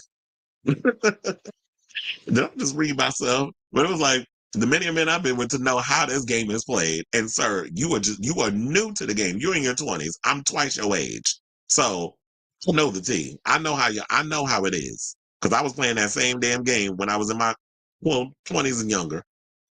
It's like Hugo is, well, I would not be surprised. He out here is getting mad at people for calling him, you know, a groupie or a escort. And it's funny how when I was having this conversation with people who've been around the world and I like I have, like when we've been in the Butch Queen ballroom, all the other type of spaces, when you in that hustler space, they was like, this is nothing more than some escort stuff. We know the signs. I know many people that do this shit when it comes to people. So if you're trying to pull a wool over our eyes, like we don't know how the game is played, sir, you was able to do that to naive ass Armand Wiggins, but you're not gonna get that over here with this show.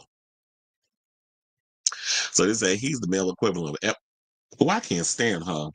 She another one. And look, bitch, damn near, is she 50 yet? Still doing it. Still out here being a industry hoe. They used to pass around and nothing beyond that sexy man but a rotten personality. Isn't that usually how it goes? And you said, brother, please, what's what you need advice on? And you said, is it Usher? Oh, you talking about the one that ate us behind or gave us sloppy toppy? Because I would not be surprised if both of them probably slept with Hugo. Because I'm sure, like, look, did I just out some people? Well, the word on the street always been with them too. But it kind of makes you wonder.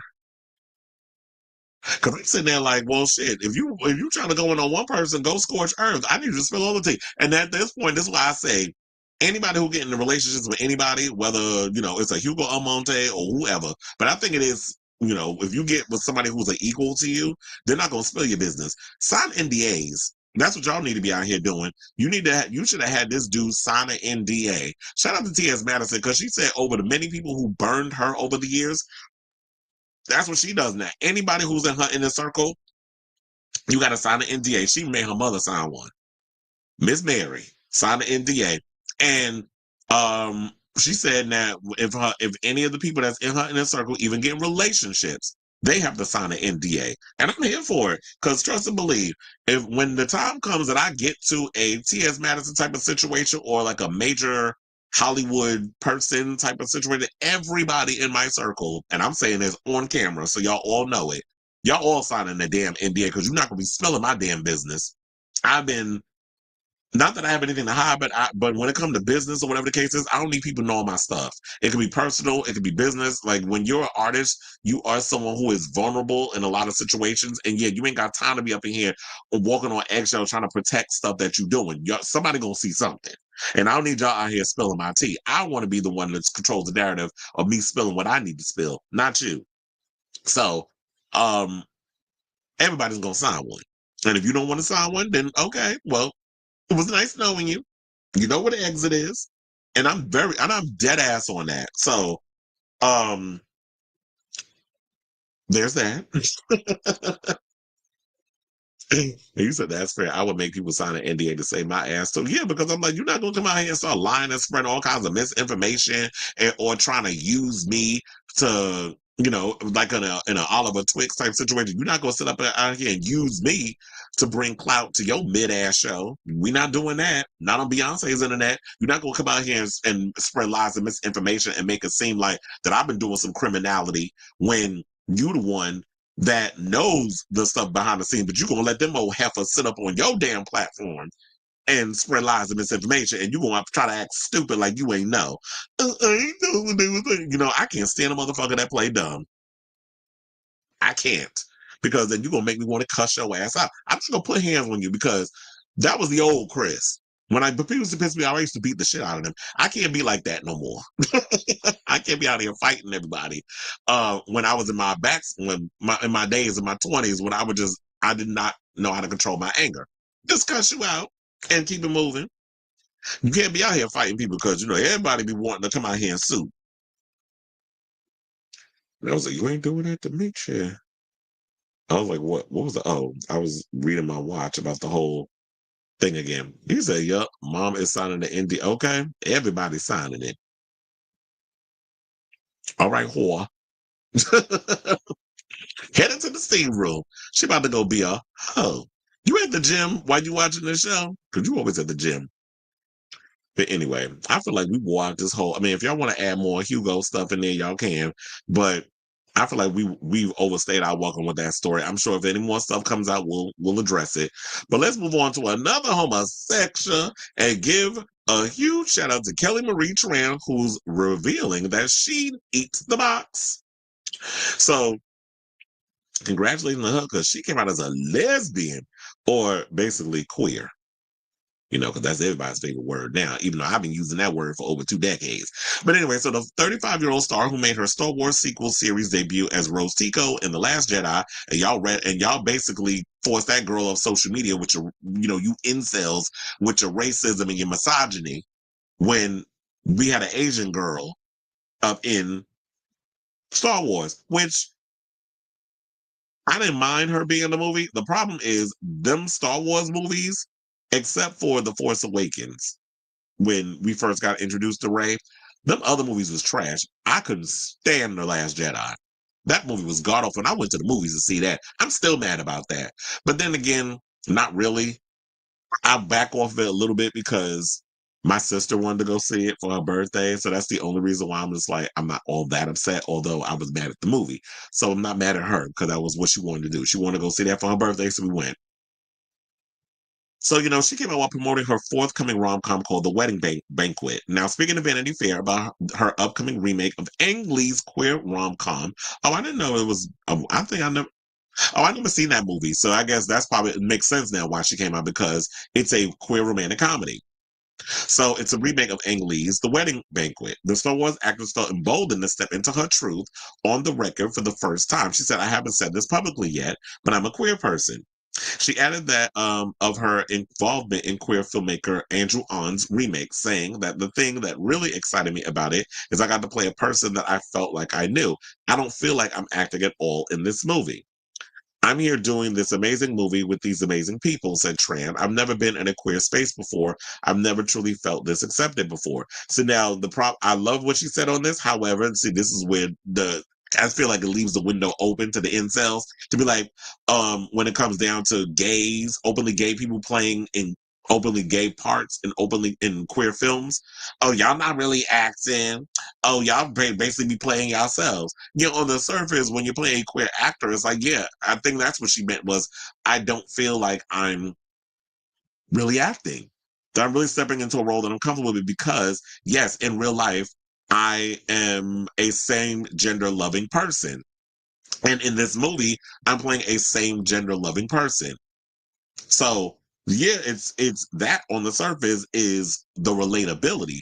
Everything else that comes after that, it's like, yeah, I'm not a wedding planner. I'm not a this. I'm not. I don't know what the movie's about, but I'm just saying, like, whatever character they got her playing, and the her job or her group of friends or whatever the case is, it's like, okay, there's similarities, but this is not entirely how my life is. So yeah, that's where the acting comes in. But in the surface of like me being in this movie and it's a remake of a queer romantic comedy, and I'm playing a queer person, it is relatable on that part because we have that in common.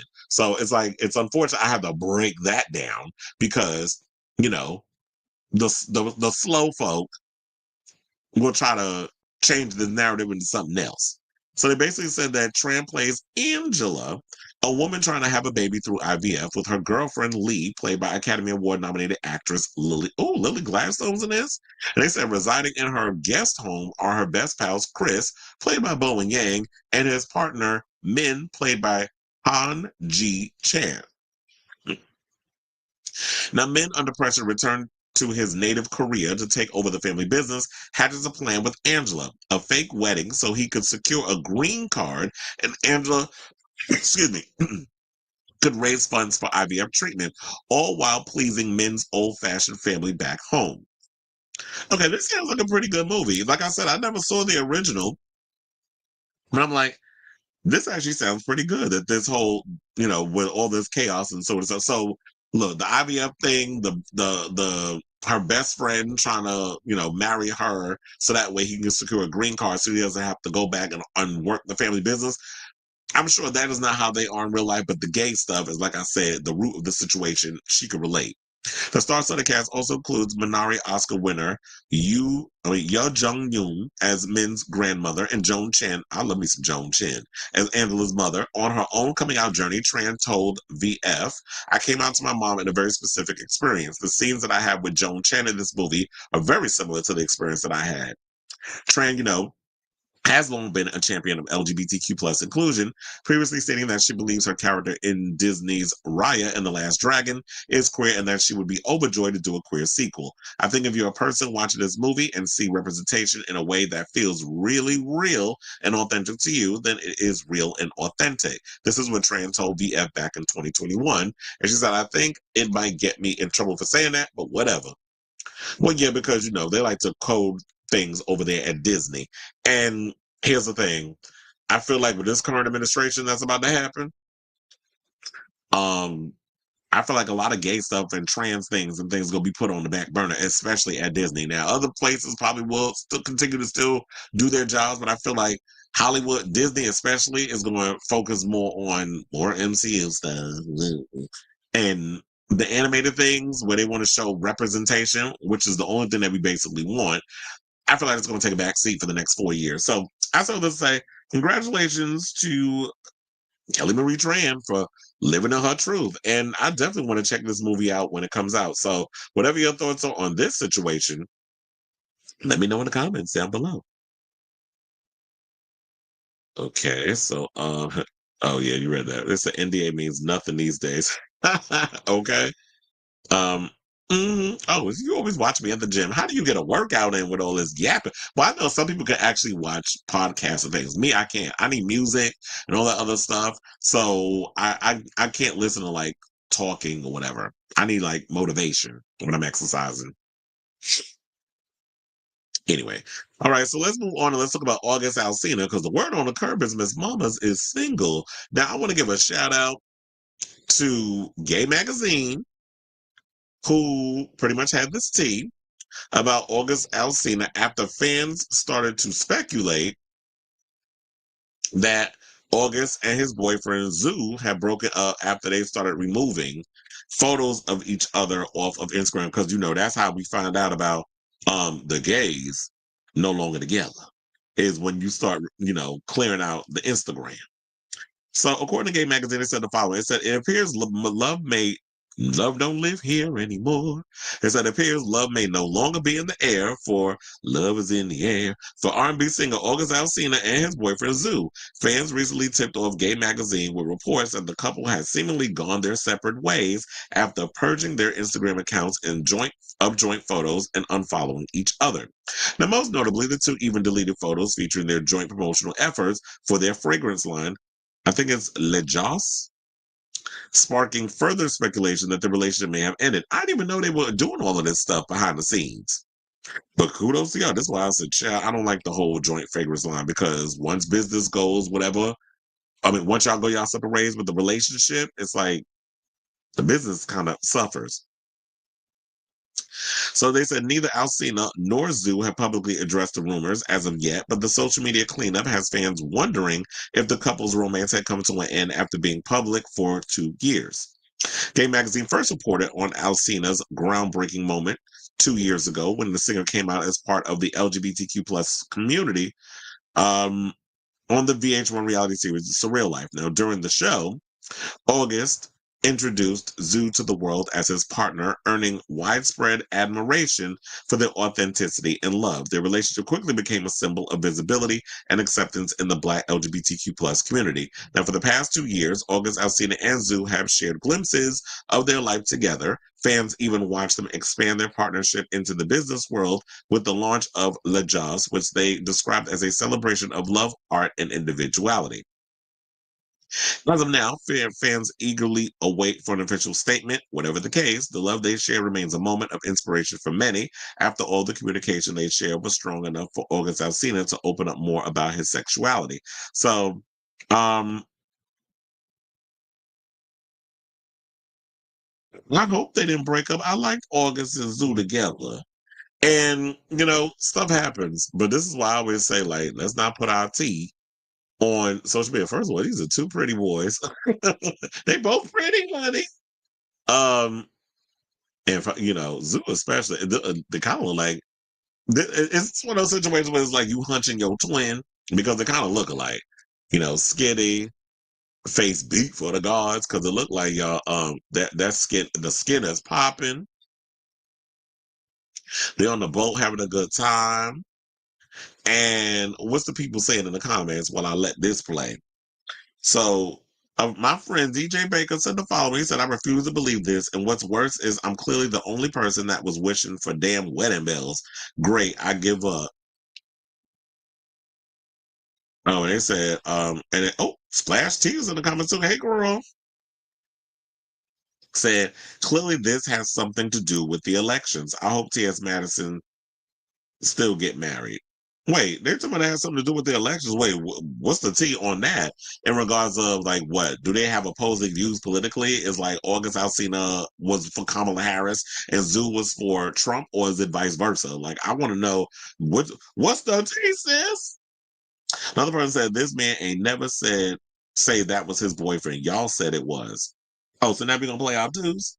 But they said, oh, that man never said it was his boyfriend. It's obvious that he basically, in so many ways, there were implications were there. He didn't call it, he didn't label it, he didn't call it boyfriend or whatever the case was. See, I hate when people get up on social media and try to act obtuse in a situation. They was clearly fucking. Like, stop it. We know they was hunching and they were together, but he said that was his partner. He wasn't calling it. It's kind of like when Jada Pinkett Smith, when he got with her, it was an entanglement. Meanwhile, they was fucking. But y'all be trying to find new, unconventional ways to call things things instead of just coming out and just giving a blanket statement. I mean, I like the creative idea of being like, "Oh, this is my partner," or "Oh, yeah, we weren't having sex and we weren't in a relationship. It was an entanglement." Like a fling is basically a damn entanglement. And they said plot twist, not plot twist. August was never gay. He gay baited and now it's over. Another person said, I'm going to the Waffle House, taking it to go. Y'all want something? Oh, y'all messy. Another person said, that'd be the worst, coming out for a ninja and y'all break up. But that's just part of life, sir. So if you saying that's the worst, coming out for somebody and then y'all break up. But it's like, how is that the worst thing? Because it's like if you badly in love with someone and that love of your life basically not I was trying to find the proper word. I don't want to say forces because it makes it seem like it was a Hugo Almonte type situation where somebody put a gun to your head or basically took your opportunity about your life and just spread it all over social media. If you're at a point in your life where it's like, I love this person's vibe, we connect, and all the other stuff, and it made me come to a situation where it's just like, I authentically now want to live in my truth because I never thought about being able to do before, but this person's energy just made, and I vibe with them real hard, and it has made me want to come out and live in my truth at this moment because I just am a person that just goes with the moment. Then I think that's a great thing. And if it opened up his eyes into, I like men and I like women, and or he's pansexual, whatever label he wants to give himself, then I don't feel like that's the worst thing. It's like I was saying about Kyle Richards. Now, if Kyle Richards, liked Morgan Wade's vibe and it had her open up and come to terms with us and, be open with her sexuality, even though she probably never looked at women like that before. Although some people were saying that her and Dorit was low key scissor sisters. If that made her come out and, being with Morgan had her open up emotionally and want to be with a woman for the first time, then look, that's her situation. Who are we to judge? So that's all I'm saying. So that I don't want to go down a whole tangent. And so I just want to say, you know what? I'm sorry to hear this. If this is true, and if um he wants to come out and be open about what had happened, when August is ready to do that, excuse me, he'll do that. So shout out to you, sir, and good luck to you and Zoo. So I say, let's say, what do y'all think of this story? Whatever your thoughts are, let me know in the comments down below. Okay, so now we have comments. You said the gym in Chelsea are pickup spots. How you doing? I know, and that's exactly the gym he go to in Chelsea. He goes to and he been trying to get me to go there for the longest. Oh my god, I totally forgot the damn name of the gym. Gym U. David Barton's new gym, which is in the old same spot the David Barton gym used to be at in Chelsea. I go to the gym. I go to my gym is in Chelsea too. But yeah, Sailor Mermaid has been trying to get me to go up out there for the longest. So there's that. Like you said, were they really together? That's a good question. And I would not be surprised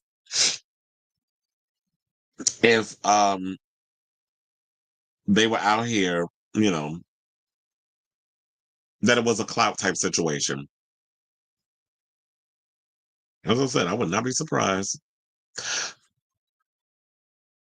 Wait, hold on. I was like, what am I doing? Okay, now before we get to these other topics, there was something I had to come in here and get on. I don't know if Sailor Mermaid in the room, but I'm about to get in on your friend, Miss Nico Aesthetics. And, you know, she and I are friends too, but I got a windmill on her for a minute because there was a recent video that she did regarding talking about Tokyo, who I actually met and hung out with back when I lived in LA. When he was dancing at the Vita, I was living in LA. A friend of mine used to be, you know, do the photography. Shout out to David Laugh. He used to do, he used to work at the Vita and would do like the photos and stuff. I was hanging out with VIP with the House of Abalone. Sometimes I was hanging out also, you know, no relation. Child, I was an Abalone long before they were. But I was hanging out with the House of Abalone. And also, because it was a bunch of VIP sections. And also I was hanging out with like a lot of the adult performers that were there. That's how I also met Nick Mask, who was on, you know, he's done a bunch of reality shows, but he was on For the Love of Dill season 2. So I was like, yeah, when you play in the gay space of West Hollywood and stuff, you will run into a lot of those influencer girls when you out there. So Tokyo was out there. I don't know if he was, I don't remember if he was a go-go dancer or if he was a promoter or something or another, but he was performing there. And I heard he's got like a lit party out in West Hollywood right now. With his regular party. I forget what it's called, but it was mentioned in Matt Cullen's show. And there was another thing too. Nico, if you're gonna reference people, you need to reference and give people they shine. And somebody he was on some podcast. He was on Matt Cullen's show. So if you're gonna use people's stuff, in general, for people who get in this space, I think in the future, y'all all need to reference whose stuff y'all use. And it ain't gonna cost you nothing to do that. Like Jennifer Lopez said, her love don't cost a thing. It do not cost you nothing to give a reference or two. So he went and did a whole video or something on something that Tokyo said in regards of him feeling like he was glorifying prison to the point where he was like, oh, he loved it so much because of how he was being treated by the male inmates and how he was, you know, getting his, you know, how he would get, I guess the relationship was transactional that, you know, he was giving a little no to Ben in exchange for things, drugs, cigarettes, things of that nature. And he loved it so much, he stayed up in prison a little longer, saying that he was into that. Prison was like Disneyland. So I want to post. I want to come back and show y'all this clip if you have not seen it, and I want to give my overall take on this story. So hold on. Prison was so much fun that I ended up doing a whole 3 years. Don't quote me on it being fun because I'm supposed to never ever say it. My mom actually told me never ever said. Now I'm saying in the interview, I enjoyed it. Like I know that it's not like normal for somebody to say they enjoy being in prison or jail, but I enjoyed it. Imagine going to like Disneyland. Like imagine like we be seeing all these men like on the streets or in the hood or like blah blah, and they're just not accessible because there's bad out here.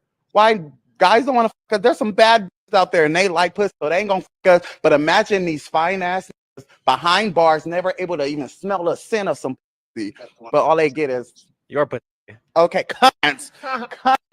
And so that's honestly what made it fun for me. Like I really I milked it for all it was worth. I was only supposed to do a year and a half, but I ended up doing a whole 3 years, and I was getting down silly by the finest. Like, oh my! Were you forced to be Were you forced to be sober there too? No, I was a bad bitch in prison. Like prison was like fun. I was fucking on the hottest and the most powerful in there. So yeah, they were bringing in like weed, cell phones, all that shit. And I would get a piece because my throw game is silly. So I give a nigga this neck, and he would give me his left organ. Like it was silly. So no, I never went without anything. Like I remember I had Jordans, I had to weed. Like I was taken care of. Prison was so. Yeah, so basically I want to show y'all that clip because I watched the whole interview because I am a fan of Matt Cullen's work. I think he does phenomenal work in regards of showing different what a lot of people who are in the LGBTQIA plus space is going through. And I love especially that he sheds so much light on trans stories and stuff too. So I like this. I thought this was a relatively good interview. And also he did an interview with Crush Daddy, a couple of episodes, which was really good too. Child, I got the biggest crush on Crush Daddy. But but nevertheless, when he was coming in on this, what I did not like about Nico's video is they basically, oh, what you was doing was transactional. On the surface, yes. That, oh yeah, he was basically just getting a lot of whatever he needed to get out of the situation from those people. It's like, yeah, you was getting Jordans, you was getting drugs, you was getting all this other stuff, and he was a drug addict at the time because he said that he did crystal meth and how he said I came, I farted, and he did something all this at the same time. Oh, and I threw up at the same time when he first tried meth. I cackled when he said that. So one of the things people have to realize, Tokyo's personality has always been a little bit over the top and larger than life. So, but he also comes from a troubled childhood. So it made me understand like what he was referring to, why he was saying, oh, I was having fun in jail. He was loving getting all the attention because even, on the surface, jail is a bad place to go and all this other stuff. And when you look at it on that surface level, if you get deeper into the whole prison thing, it's, how do I explain this? It's, I guess, a sense of community in a way. And when you, the baddest bitch walking up in there, you got body, you cute, you openly gay, you living your life. The boys, the dudes, the ones that, yeah, they be up in there lifting weights and stuff all day. They want the baddest bitch on their arm. They ain't getting out of prison.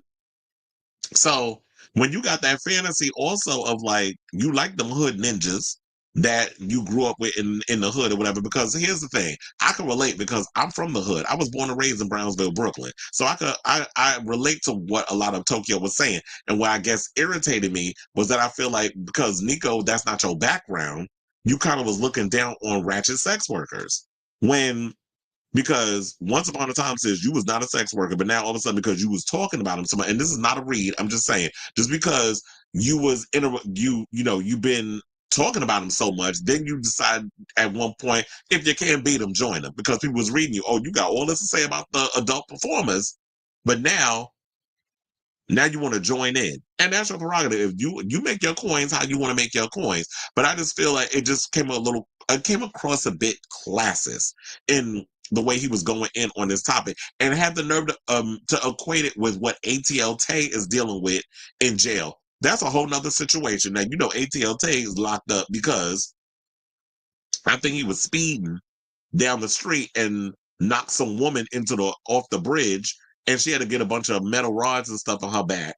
So I think she had, like, I don't know if she's paralyzed or she had trouble walking, or she had he damn near killed somebody. So he in jail for that. But what ATL Tay is doing is he's making content behind bars and getting mad because he's making content with certain people, and then there's people that want to hunch him.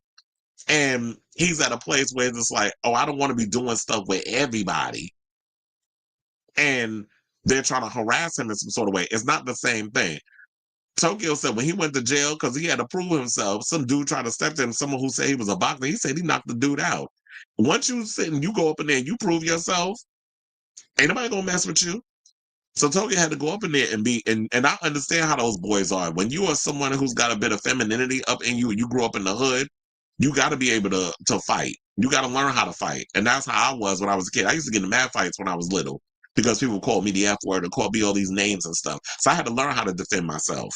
So I totally get where that's from. So that's why I don't like when some of y'all content creators get up here, because I was like, I got to defend on what he's saying. Yeah, on the surface, we should not be glorifying prison. Maybe the bigger argument is, what are these people that work in the prisons that pretty much are using this as like some way of making money?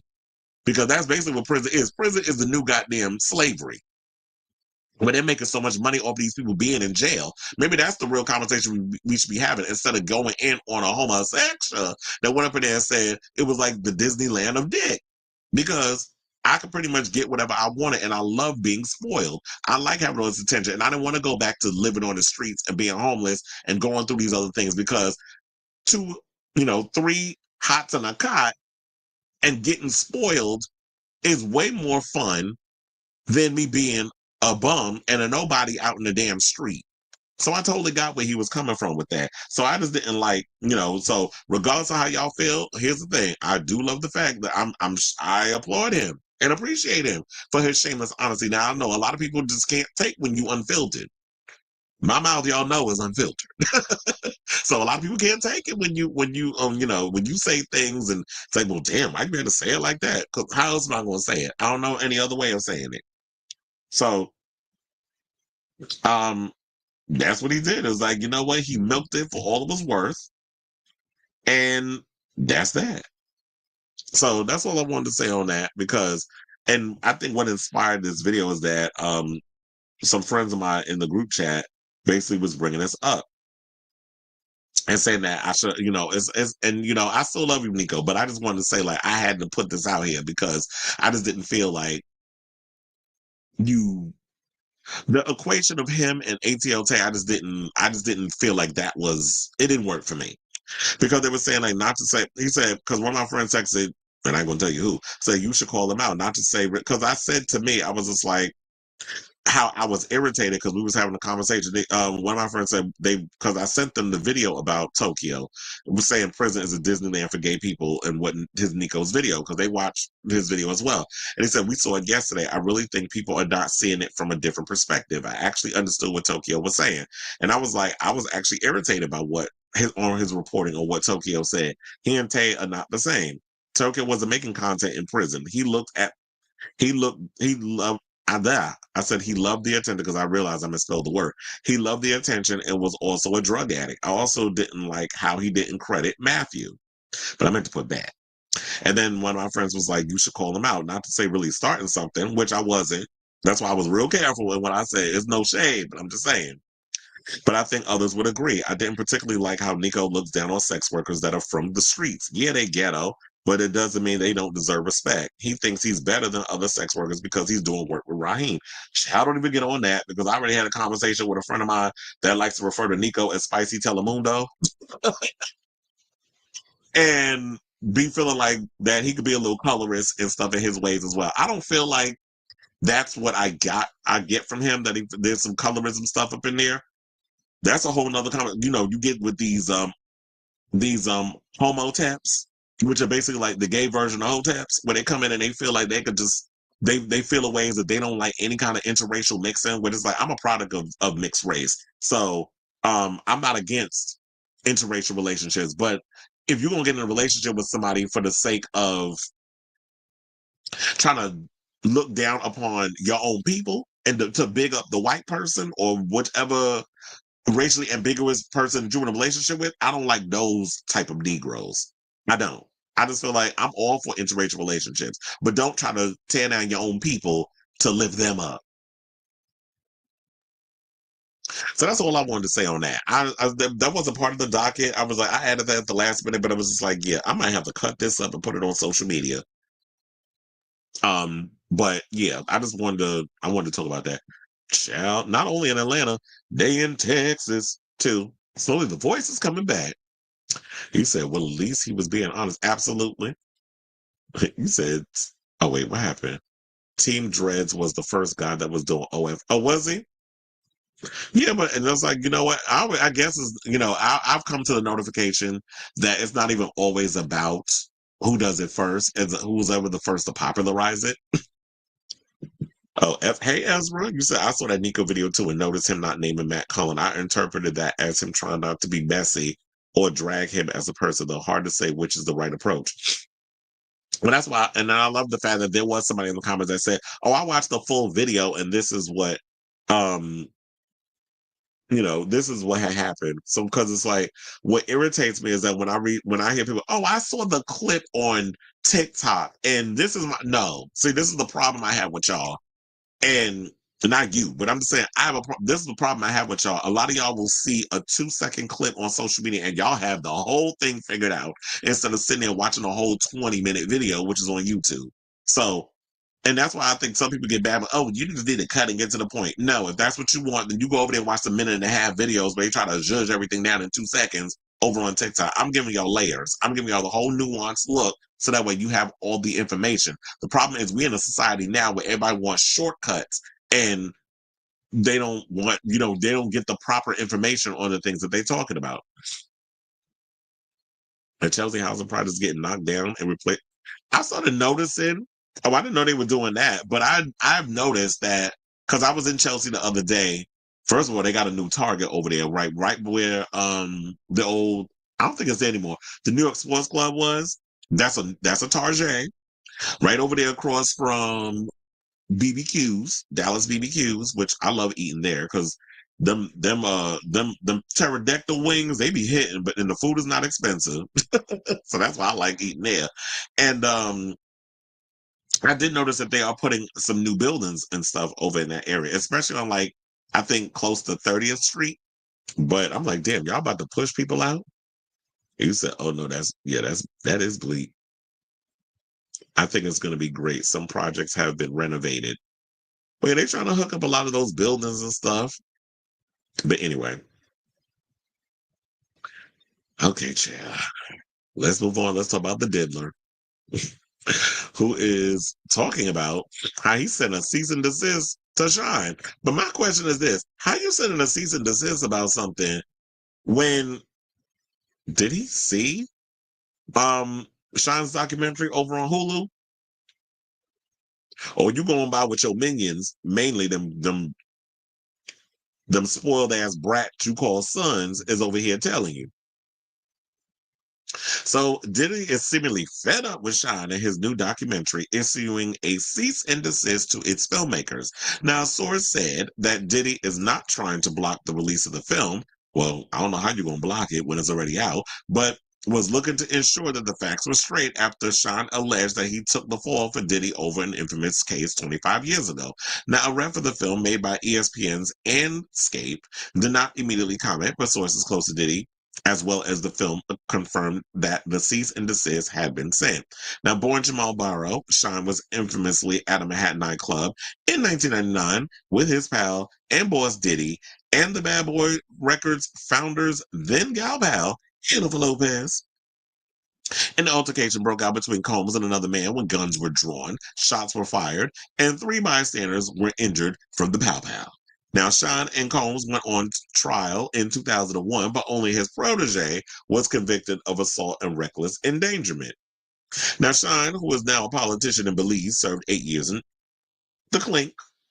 Now, in the new doc, Shyne says that Combs' ways are now coming to light, and that he thinks that he was the fall guy for the Sean John founder. Because when I said it at the time, everyone was partying, having a great time with Diddy, while I was left to rot in prison. He says in the film that follows his journey from a short-lived rapping career to becoming a politician. He previously told the Post of his conviction. He said, "I grew up being told not to get my friends in trouble." And that's what it really boiled down to: integrity about character. And that whole situation of when it comes to the code and the code in the hood, which is you don't snitch on people, you got to take the fall. And here's the thing: Shyne is not the only one that has come out and said this. We've been saying this since Shyne has been in prison. But like he said, because y'all was kikiing and having a great time with Diddy, y'all was all quiet. But now that the gravy train has come to a halt, and now Diddy's in jail, and his past is caught up with him, now all of a sudden everybody got a story to tell. But I think it was only a matter of time. We were sitting up in here waiting for Shyne to come out and confirm what we've all pretty much knew. And this is why I don't believe nothing that come out of the diddler's mouth, because every time he talks, it's some BS. You want to sit up here. First of all, the other day, we just talked about how he run around trying to make it seem like the video of him beating up Cassie was doctored. It don't matter if it was chopped and screwed, flipped and reversed. Did your feet not go and kick that girl? Did you not drag her in the hallway? Did we not see you doing that? Or you going to sit up here and tell us that's AI? Like, the stunts and shows that this butch queen is trying to pull out to save his ass and get out of prison. The stunts and shows, and you know what? You up in here wasting money because, sir, you are not getting out of jail. Now, it doesn't matter whether or not you can send all kinds of cease and desist. You can pop your coochie behind bars and you can do whatever. But, sir, the T is the T. And I feel like because Shyne is a politician, whatever the case, I don't even think the status of his situation matters. The fact of the matter is, he's telling his side of the story. This is what he believes. Then he has every right to say what he wants to say. to tell his side of the story. Who are you to pull out a goddamn cease and desist? And then isn't there a story about him paying Shyne money or whatever the case is? In regards to, oh yeah, if you do this bid, I'm gonna take care of your family and help you out with your political career. I hope he mentioned all that too. I haven't seen the documentary yet, so I don't know exactly like how it is in full. I just know of this situation. But I feel like, you know what, at the end of the day, you can send as many cease and desist as you want, but I feel like Shyne should have a right to tell his side of the story if that's his truth. Because at the end of the day, you know what? It's his side, it's your side, and the truth is somewhere in the middle. But anyway, so I say all this to say, what do y'all think of this story? Do you feel that Diddy is full of crap in regards of with the whole cease and desist against Shyne? Do you believe that Shyne was the fall guy in the Diddy situation? I mean, Diddy and Hannaford ended up getting mugshots out of the situation, which is like shortly after Hannaford dumped him because he was like, "Oh no, I'm not going down this path with you." And I'm sure Guadalupe was like, Hannaford. You know, she spoke all that mina Spanish stuff. It was like, oh, you better get rid of that ninja because he's gonna take you down with him. And that was the smartest thing she did, was that she moved on. So let me know what you guys think of this story in the comments down below. Child, I just realized I am on with some of the isms I'm saying today. But anyway, you said making content in jail looks like it's becoming. Yeah, I'm noticing that. It's like becoming an overall trend. And I'm actually surprised that the prisons are allowing this. That they're allowing all these things to transpire. And phones aren't being confiscated. Damn, if they getting down like that in the slammer, did it? Okay. And I would not be surprised if he up in there getting he's doing the drugs and things too. Because if Tokyo was up in there getting his fix, I'm sure the diddler's still keeping that high going. These new leak calls, Justin packed 2 suitcases, grabbed some cash, baby oil, and my passport, fueled the jet. Well, child, if there's some tea that's coming, I definitely need to hear what that is. Not Cheyenne was deported because of that mess. If Diddy wants him quiet, he should pay him. Exactly. You should have paid him for the rest of your life or the rest of his life if you want to keep him quiet. But you know what? He's like, you know what? I've already become a politician. I've already got all I need. Now that I've gotten everything I needed out of the situation, now I can, I could be open and tell what happened. Now, speaking of SAers and abusers, let's get into this latest Kanye story. Because apparently, Jen On, a former contestant of America's Next Top Model, is suing Kanye for an alleged incident of SA and strangulation that took place around September 7th, 2010, on the set for a music video for LaRue's In for the Kill at the Chelsea Hotel in New York City. Now, look at me. I'm giving y'all all the details. I'll tell y'all where it was, the time it happened, allegedly, and all that stuff. So anyway, hold on as I pull this picture of Miss Jen and Kanye greasy looking behind. So now West, who had a feature on a remix version of the British pop duo song, arrived on set with then girlfriend Selena E. Banks and allegedly took control of the production and the production team, despite director Kinga Berza being there per the complaint. So this would irritate me. It's like, sir, I need you to sit your little insecure behind down somewhere. Because if I'm the director and I've got the ideas and everything, who the hell are you to come up on here and try to tell us what we doing production-wise? Especially if none of the coins is coming out of your pocket.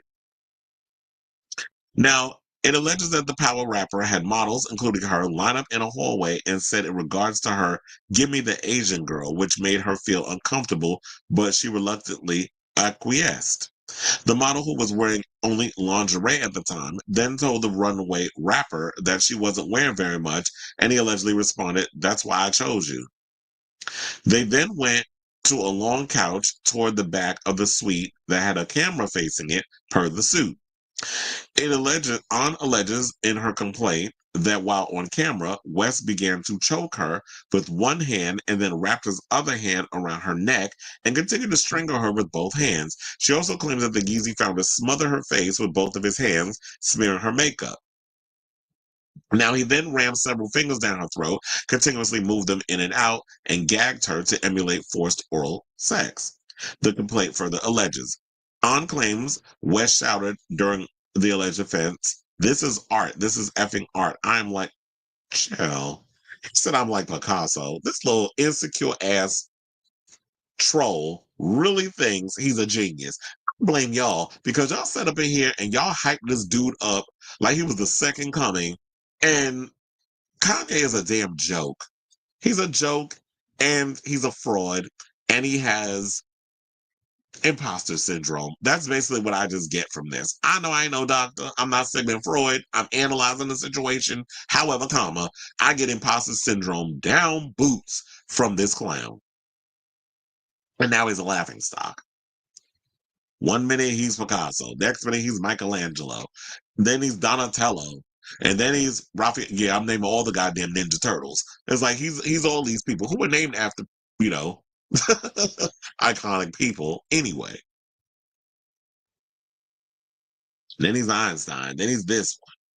Now you're a laughing stock. So they said when she allegedly tried to move her tongue away from West's gyrating hand, per the suit, she started to panic and looked around the set, hoping to see anyone who could intervene. Anna claims she then struggled to breathe and felt as though she had temporarily blacked out. A rep for West could not immediately be reached for comment. Anne alleges that upon leaving the set, she made eye contact with Eubanks, who's 41, but the former Victoria's Secret model abruptly turned her head away. Meaning that saying that she knew what was going on and probably deals with all that mess and just looked the other way. So Page Six also reached out to Eubanks, but did not immediately hear back. Now, Anna's also taken legal action against Universal Music Group, the music publishing company who backed West at the time, claiming they failed to investigate the incident or otherwise take remedial action. Well, did she report it at the time? She also alleges that the Can't Take Me Nothing rapper was too profitable for the company to intervene despite the unlawful conduct. Well, that I could possibly believe because you know what? When you are in a position of power and you are a huge asset for these performers, a lot of times the industry will look the other way when it comes down to, situations that's going on. We hear about this all the time. So, of course, Page Six said that they reached out to Universal Music Group, but did not hear back immediately. Anna's also speaking of unspecified amount of damages, and per the complaint, believes West violated New York federal laws for strangulation in the second degree, motivated felony, and assault. She claims she has coped with trauma, including feeling extremely humiliated, degraded, victimized, embarrassed, and emotionally distressed over the years as a result of what allegedly happened. On concludes, she also has suffered and will continue to suffer monetary damages, physical injury, emotional pain, suffering, inconvenience, loss of enjoyment of life, and severe physical distress. Why do these all sound like, when I be reading down the, when you hear from the pharmacy, with this new drug, it causes coughing and sneezing and anal bleeding and all kinds of, when you hear all that stuff, that's what it felt like I was reading. Now, she's not the only one that has been filing, has filed a lawsuit because we talked about Lauren Prashada, who basically is suing him for allegedly SAing and drugging her. And she was his ex-assistant. She was also an OnlyFans model.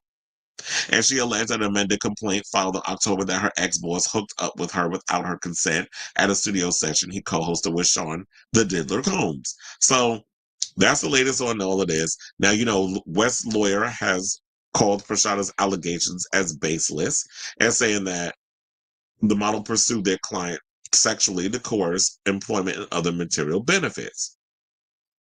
So I guess like a quid pro quo type situation where it's like, I'll do what you need. I'll slob on the meat popsicle if you give me a job. And this is what she's basically running on. And so look, these are 2 lawsuits so far. I'm gonna definitely keep abreast of this story as it develops, and we'll see. I don't know if Miss Jen will be able to get anything out of this, but like I said, I'm definitely keeping an eye because you know what they always say. We should always believe the victims when they come out and say the things to them. She could prove this in some sort of way in the court of law, but then again, they always say it's hard to prove assault in that way. But if she's able to get a compensation out of it, then we'll see where that goes. So I say all this to say, what do y'all think of this story in regards a former American Next Top Model alum, or America's Next Top Model? That's what initially I was going to go with. Has come out with these allegations against Kanye. The disgraced rapper and father of Kim Kardashian's 4 children. So whatever your thoughts are, let me know what you think in this stories in the comments down below. Okay, so he says there was a female guard and male president in the UK who. Oh, I would not be surprised if we had that happen out here. You know what I was even thinking? I was like, can you imagine if one of the COs did some dude on dude content with the inmates? I'm sure a lot of that goes down back behind bars too. But they just be like, you're not putting that on camera. Or if it is, you got to be at a way where it's indistinguishable. You can't have no tattoos. If I'm going to be up in your room naked and you're going to SMD, then you got to be able to make sure you don't have a uniform on, because we've seen situations where people have done dumb stuff where they were on camera in their uniform hunching, and then they were shocked that they got fired. We saw that mess happen with speaking of inmates, with Austin Wolf when he did that. I think he's getting out. The A and F creep is out on 10 million. We'll see. And you know what? Everybody keeps saying that Trump is going to pardon Diddy. But my thing is, you got to be able to be accused and go to trial, and there's got to be a verdict in order for you to get pardoned. We got a verdict on Hunter Biden, which is why I don't understand why the Democrats won't be petty and play the same game that the Republicans are. The Republican people believe there's no shame in what they will do as long as they get the win. They'll think about they'll deal with the repercussions later down the road. But in the meantime, whatever I could do to get what I want out of the situation, because power is a hell of a drug, they're going to do it. Democrats always want, well, they go low, we go high, and you're going to keep losing with that attitude. You're going to lose everything, which y'all did. You lost the House, you lost the Senate, you're losing everything. And then we got all these damn Supreme Court justices. They're about to take over. Well, they're already outmaneuver the 3 Democratic ones is in there. So he's got to be there's got to be a plea in that situation first. He's pleaded not guilty. He hasn't gone to trial yet. The trial's not in May, so maybe afterwards he'll get pardoned. We already got that old fool Bussy mad ass out here begging for a pardon already. As soon as he found out Trump won, so could you please gives me a pardon? Like the good old step and fetch it he is. Okay, so now we were just talking about Kanye, right? With the whole situation of being, they gotta wait about pleas and guilty and all that other mess. Well, child, Conor McGregor just got found guilty of SA, and he got to pay this woman some coins. So basically, a jury ruled in favor of a woman who accused UFC superstar Conor McGregor of SAing her in a hotel room in December of 2018. So shout out to people for this story. It says a day after he was found liable in a civil R-word and SA case, Conor McGregor ranted on social media about the lies his accuser told and plans to appeal. Couldn't you just appeal it instead of just going on a whole, excuse me, damn sinuses, going on a whole rant about you being taken advantage of and how this lady is lying? So on Friday, November 22nd, a civil jury in Ireland determined that the MMA fighter, who's 36, was liable of brutally R-wording and battering a woman named Nikita Hand in a silver suit brought forward in 2021. The jury also offered him to pay damages totaling roughly $257,000 US dollars, according to the Associated Press and The Guardian. The assault occurred while Hand was intoxicated in December of 2018 after she invited McGregor to join her and a friend at a company holiday party in Dublin. She also accused a friend of McGregor's, James Lawrence, of assaulting her on a night in question, but the jury did not find Lawrence liable, according to The Guardian. Reacting to the ruling on Saturday, November 23rd, McGregor celebrated Lawrence's outcome and insisted that he is also not liable, repeatedly accusing Hand of lying in a string of posts on Twitter.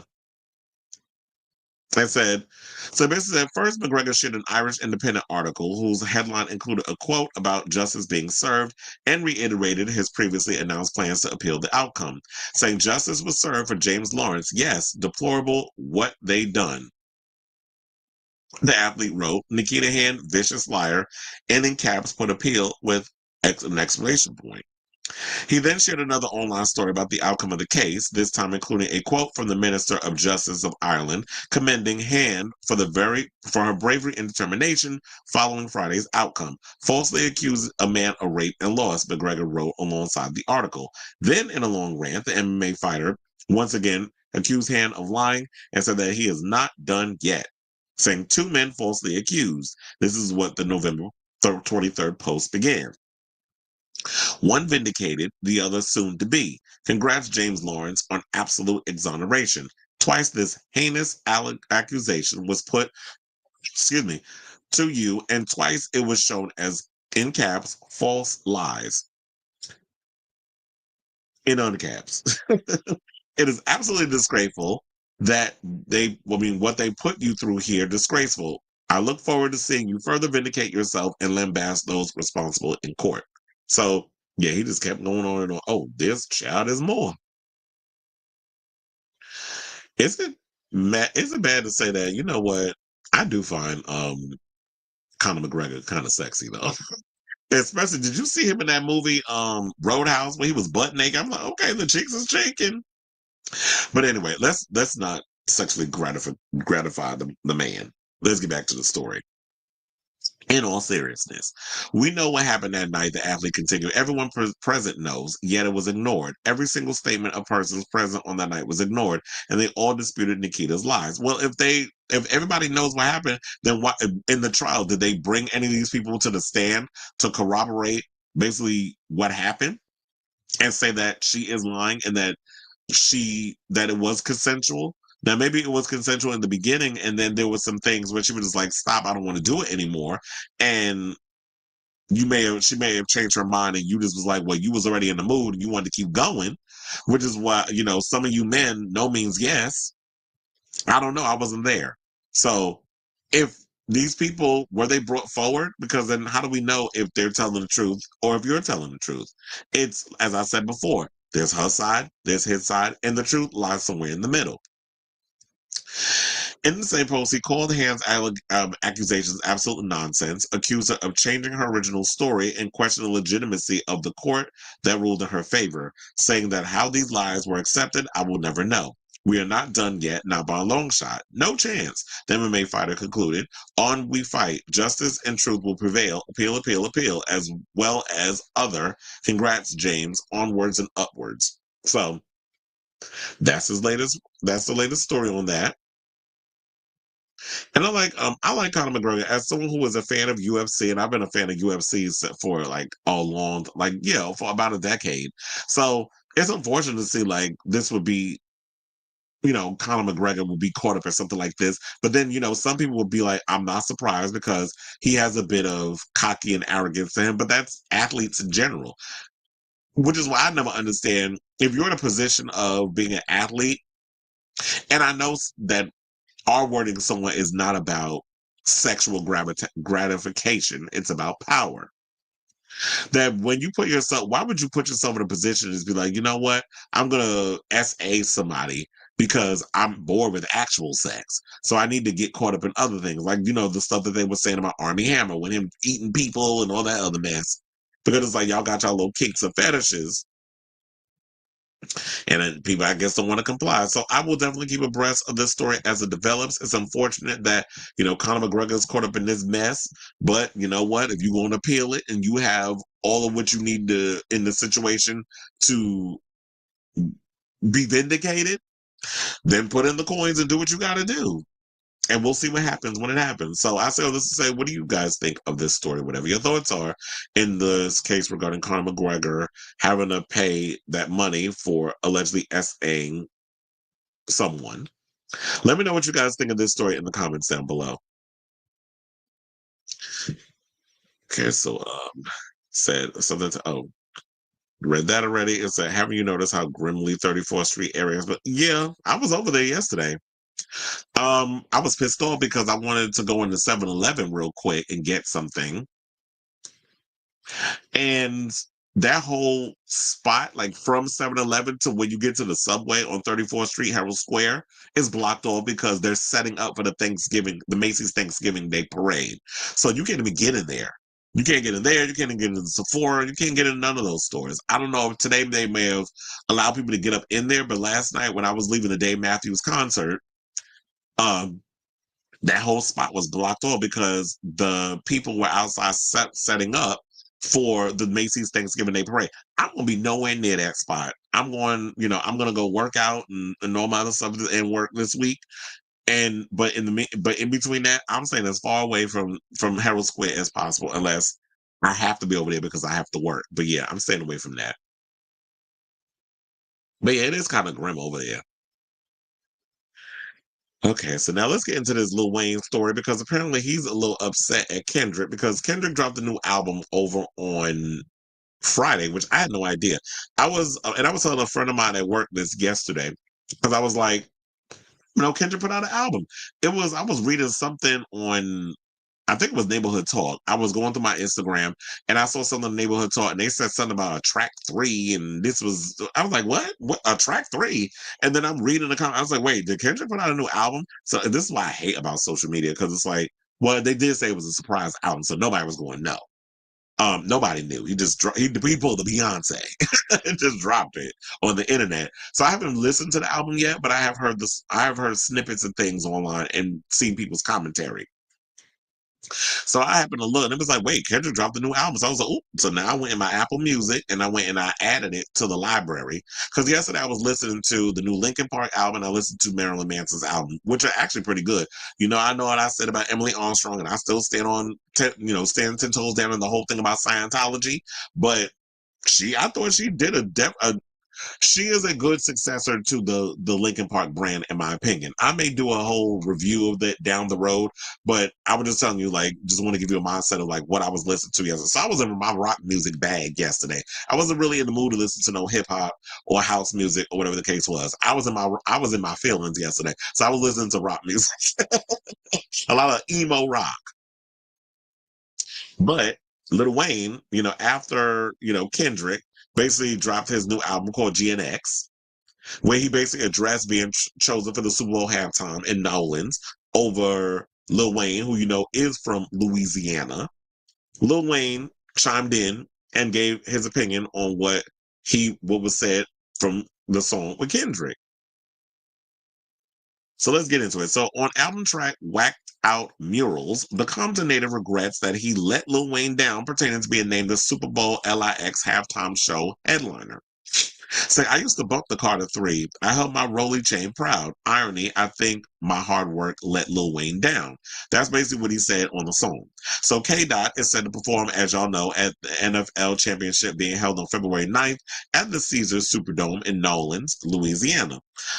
But before it was official, Lil Wayne said that he had campaigned to be the headliner at the game in his hometown. And from what people was telling me was that there may have been negotiations and that it was led for him to believe that he was going to get picked. And I feel like, you know what? Maybe there was some miscommunication between Jay and that situation because maybe there was talks. I don't know. I wasn't in the room. Lil Wayne, you have to speak out on this. And he did. When I get to his comment in regards of what he said, I'm like, well, you know what? Tell your side of the story, and we'll have to hear what the tea was in regards to that. If there was some business negotiations, I want to know. Because if everybody else is talking, then tell your side of the story. So now elsewhere, the 17-time Grammy winner added Nas. He won 17 Grammys. Where have I been? I guess I don't just be paying attention to how many times people be collecting Grammys. Elsewhere, the 17-time Grammy winner added Nas was among the few rappers who congratulated him, as others have publicly backed Weezy. And look, Nicki Minaj and a whole bunch of them came out and was throwing shade in his direction. I'm like, but they ain't got nothing to do with him. I think what y'all argument need to take is with Jay-Z. If he got issues with Young Money, Cash Money, the situation, and this was his way of maybe using Kendrick to get back at certain people, then there needs to be that. But also in my mind, I'm like, when did they decide that all of a sudden, because when did it become a thing? I'll say that. When did it become a thing that all of a sudden you had to be from the city in order to be on the bill for Super Bowl halftime? Because all the people that's on Super Bowl, when Rihanna did the Super Bowl, she ain't from there. She from Barbados.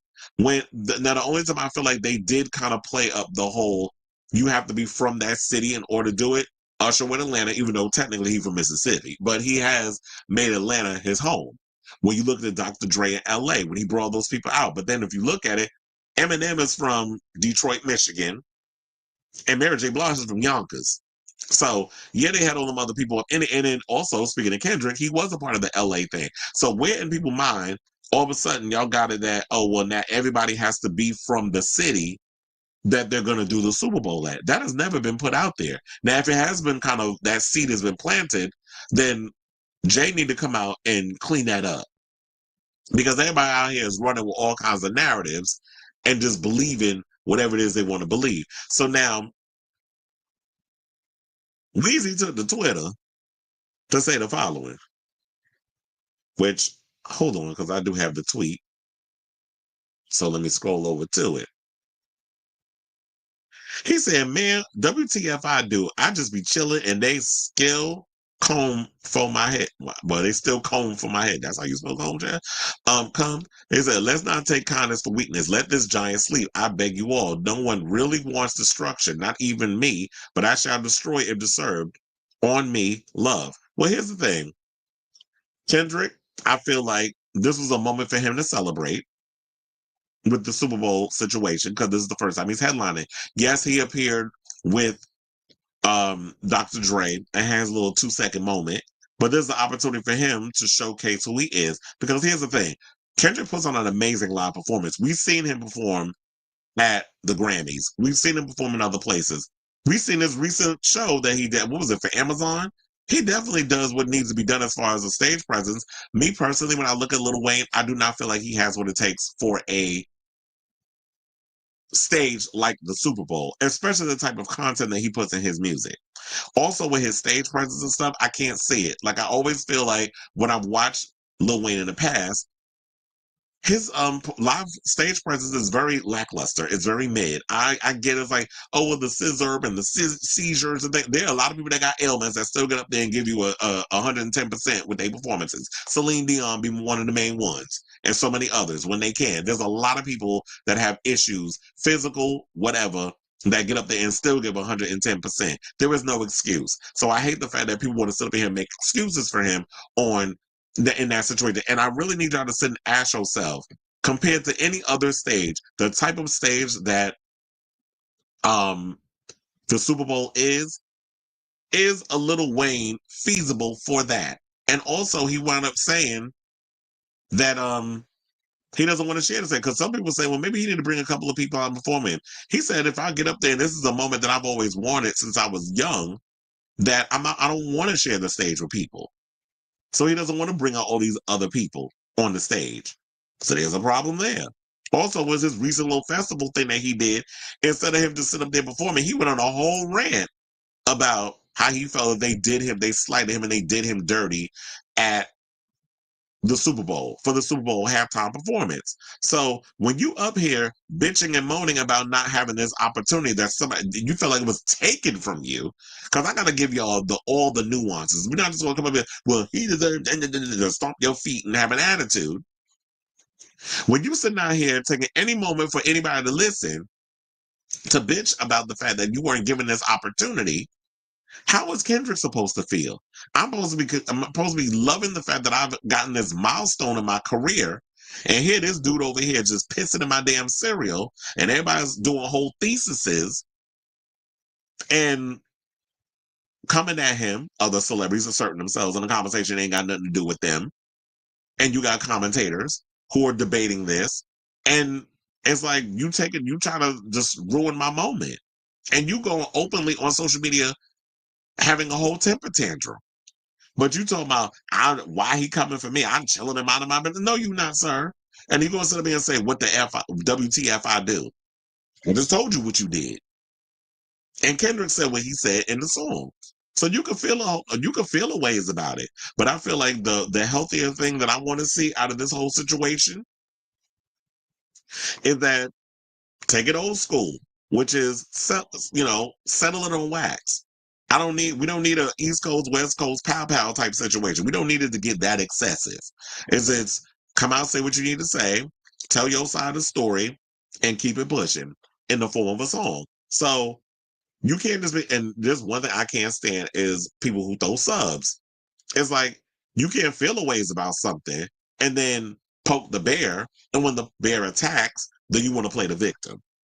Because you're not a victim, Wheezy. So I say all this to say, what do y'all think of this story in regards to the whole Lil Wayne situation? Do you think that Wheezy should be performing at the Super Bowl halftime? I do think that, Wheezy, I've always said, like I said, his live performance to me has always been a bit lackluster. That would be embarrassing. And you got to really think about the type of audience that's watching the Super Bowl. We're not talking about people that just come in and just watch halftime for 15 minutes. The type of audience that's watching the Super Bowl. I work in live entertainment, so I see the type of people that, from working the Knicks games, working the Rangers games, working baseball, working of the type of audience coming into that. Everybody ain't here for no Wheezy.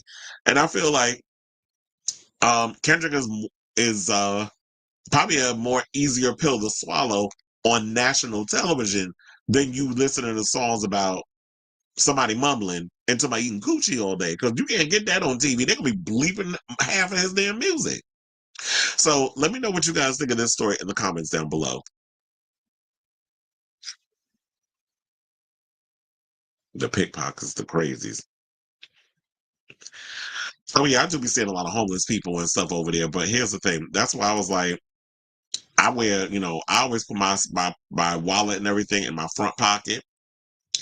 I also have zippers and stuff on my sweatpants and this, that, and the other. If I'm coming out of what place, like of course when you come up in the city, you really are good at paying close attention because this can be anywhere. I can go to I can go to Paris, I can go to Spain, I can go any of those places. You still got to deal with pickpockets. But if you a city kid, you know how to protect your stuff and watch out for them pickpockets. Like you ain't as slick as I am, sir or ma'am. So let's not do it. And, a lot of the druggies and stuff, I don't know if it's the bath salts or the meth and, all that kind of stuff that's going on with them. Or you said, who do you think would be good for the Super Bowl? Well, Hannah already did it, but they felt like she wasn't big enough to do it by herself, which I'm sure she was probably salty about. So that's why I had to combine her with Shakira. I don't mind Kendrick, actually. And that's from, me seeing him live and performing. I feel like he's very captivating. He's going to definitely put out on a show, and it makes sense that he will put out a new album because he can promote a lot of those songs within the next 2 months to be a part of the show. Excuse me. Okay, so anyway, how many more topics we got? We got about 5 more topics and we done with today's show. So before we get to our final 5, if you have not already, if you could please do me a solid and hit that like button and that subscribe button. Also smash that notification button so that way you can help with the algorithm and all that stuff.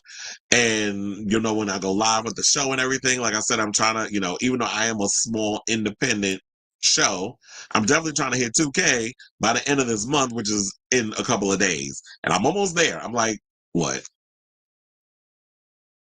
About 11 subscribers short from hitting my goal. So if you can, definitely hit that like button. It helps with the algorithm. Definitely subscribe if you are not subscribed and all that good stuff, because then it helps little old me out. Thank you. Oh, wait, I said I got another comment.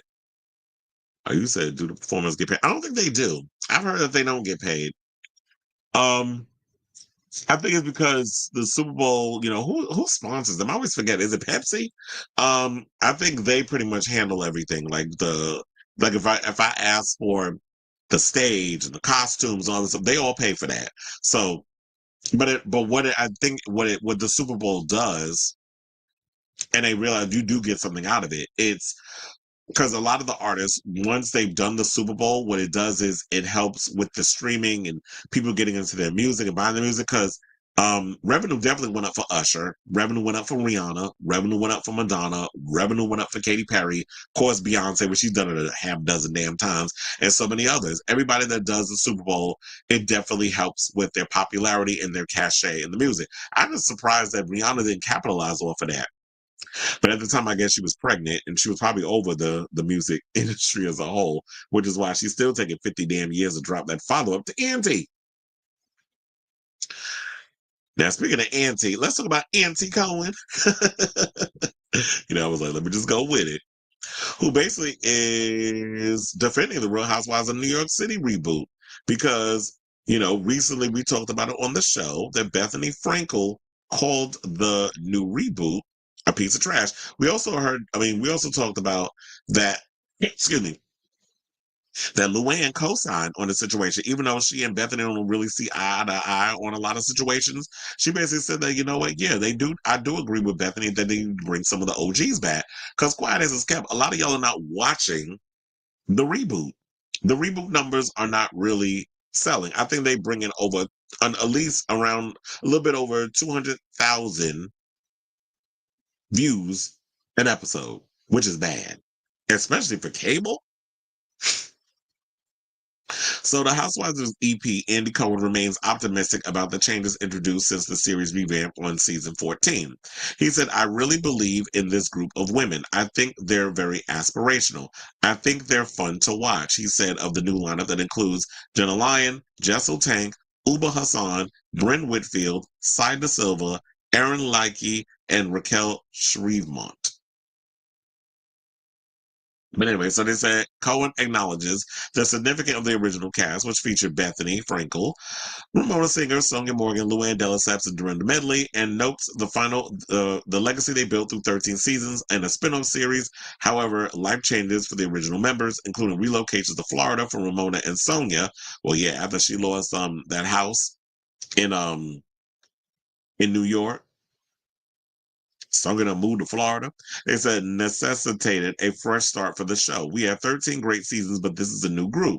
The transition has not been seamless. Now, Cohen admits that there have been growing pains, particularly with the new cast group dynamic, noting, I think the rap on the group in season 1 was, there's not a lot of history there. Well, probably because a lot of people feel like they don't really hang out and know each other. Whereas the one thing I feel like a lot of people like about the the Real Housewives as a whole is that there is some sort of connected tissue between a lot of the ladies. This feels like y'all just held a casting call and just thought like whoever's the most interested in the casting call, we just gonna put y'all together and hope that y'all can have some sort of chemistry. Now, despite the franchise's strategic pivot, critics like Bethenny Frankel remain vocal. The former star labeled the reboot unwatchable in a now deleted TikTok rant where she demanded the return of the previous stars. Frankel's primary grievance is the disconnect and lack of historical context among the new cast members, which she feels has diluted the show's authenticity and engagement. The controversies extend beyond New York. Now, other installments in the franchise, such as The Real Housewives of New Jersey, and The Real Housewives of Dubai have also faced pauses and critical feedback. However, Cohen remains hopeful about the franchise's evolving narrative, pointing out successful seasons of other franchises like Orange County and Atlanta. Atlanta? I don't know about that. Well, first of all, I heard a lot of people ain't really caring about Miami. Atlanta is on thin ice because last season was unwatchable. No shade, not even the reunion. I could sit through that mess. And in the past couple of seasons, yeah, RHOA ain't been given what needs to be given. But I guess they feel like they're frickin' frack are back, so that's going to probably help with the show, as in Phaedra and Portia.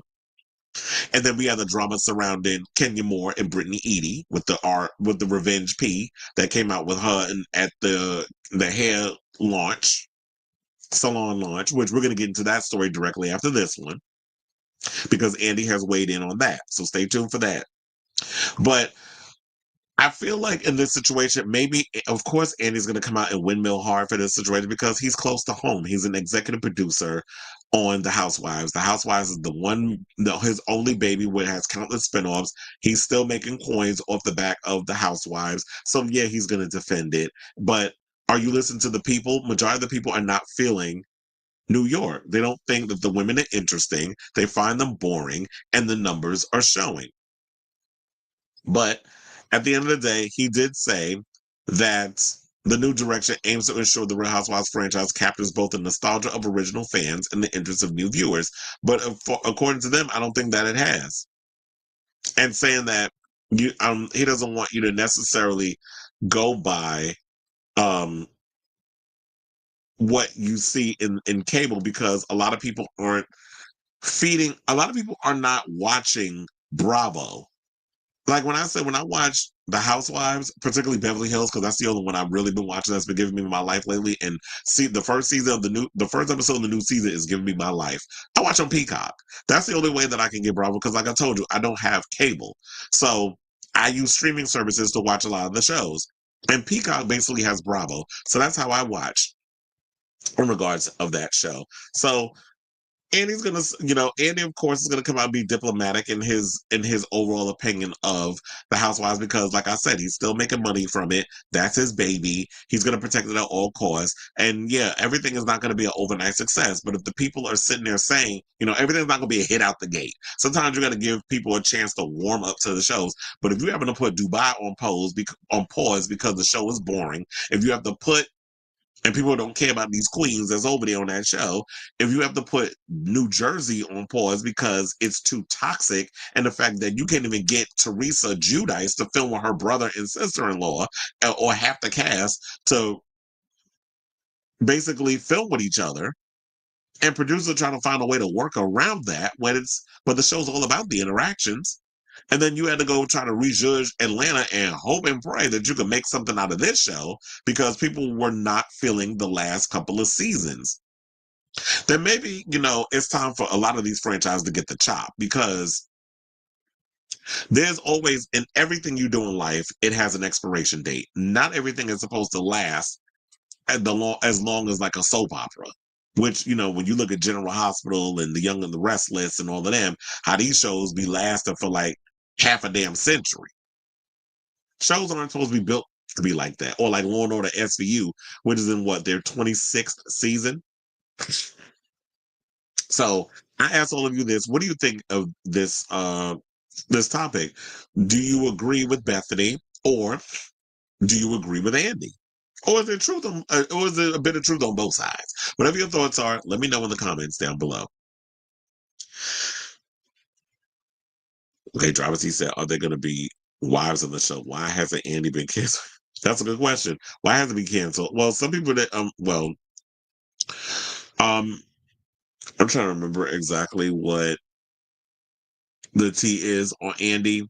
Look, he's currently in a suit with Leah McSweeney. I don't know if that's wrapped up yet. I have to look into that. I know they were currently in and out of court in regards to that, and he's trying to get her case dismissed and all that stuff. So I need to call up my contact and find out what's the latest on Mr. Cohen, and yeah, why hasn't he been canceled yet? Because if you was out here getting a little too close with the women, and you was out here allegedly harassing and doing quick kid pro quo stuff with certain members, it's like, yeah, why are you still with your job?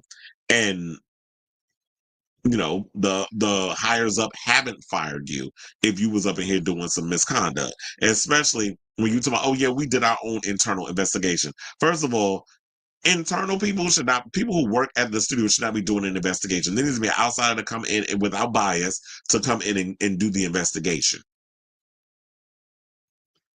But anyway, excuse me.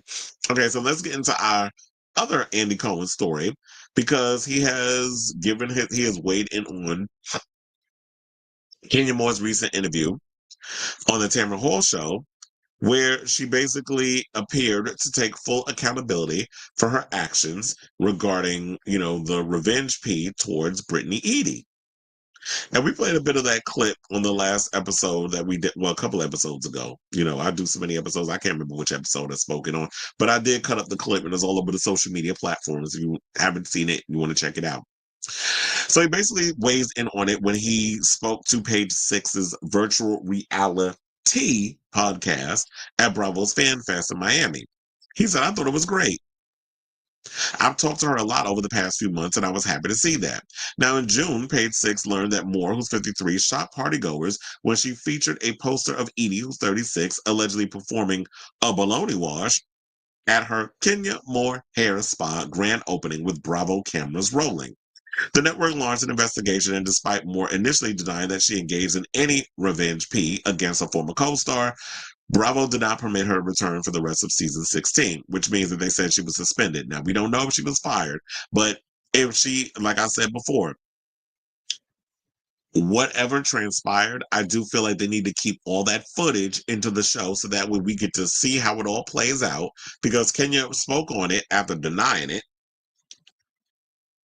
on social media and saying the truth will prevail and all that other stuff. Eventually, it came out that she did indeed do this. And then she went and admitted it on Tamron Hall.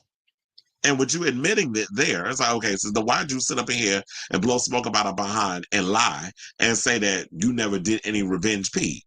When that's exactly what that is. When you take a picture of somebody off social media that's already out there of her giving the guac guac to a dude's meat popsicle, and then you go and as a way to slut shame or as a way to weaponize, because you talking about your child was in danger.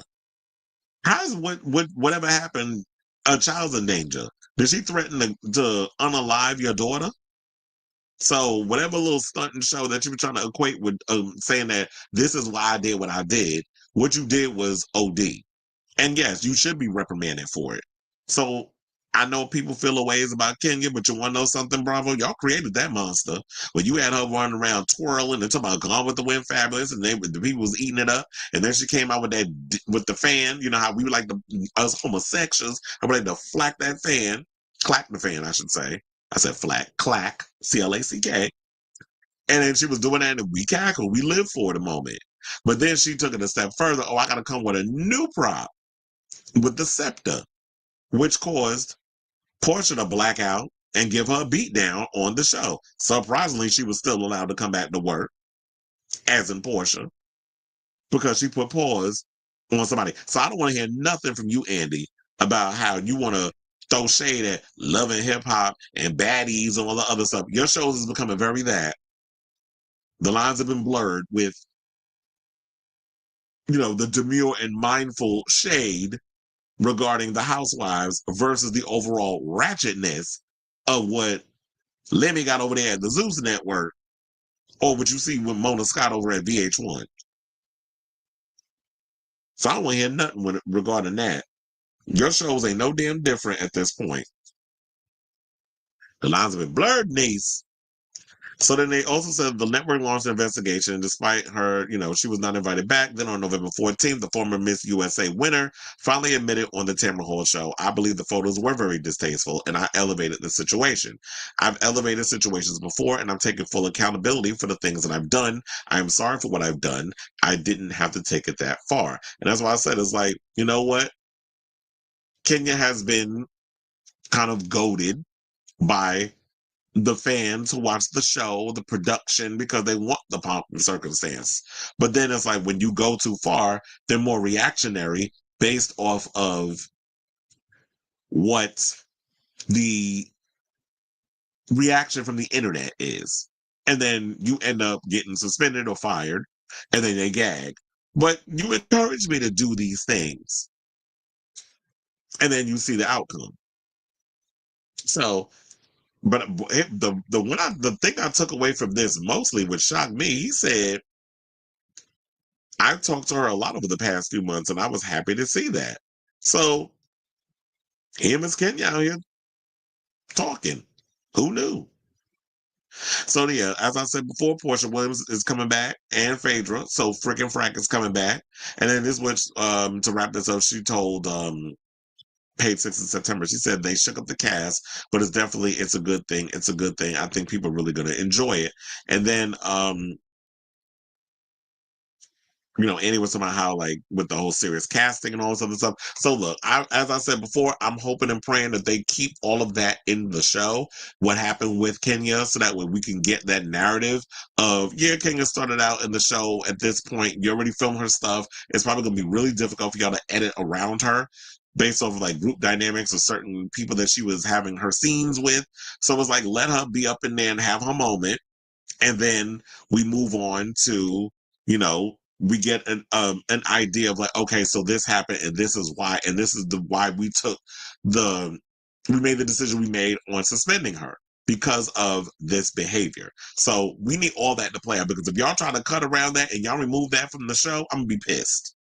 And I'm gonna be looking at it like, okay, so now y'all out here trying to protect y'all behind, and there's some shenanigans and tomfoolery going on, and I ain't gonna want to watch the show. Because I honestly feel, outside of this stuff, what other interesting things is y'all got going on?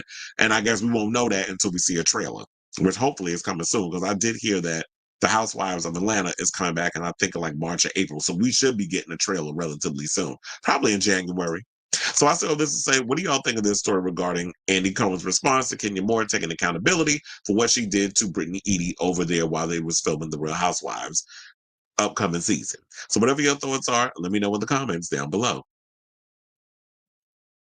Okay, so now we have comments. Ezra Sprout says, so that's what a baloney wash is. Yes.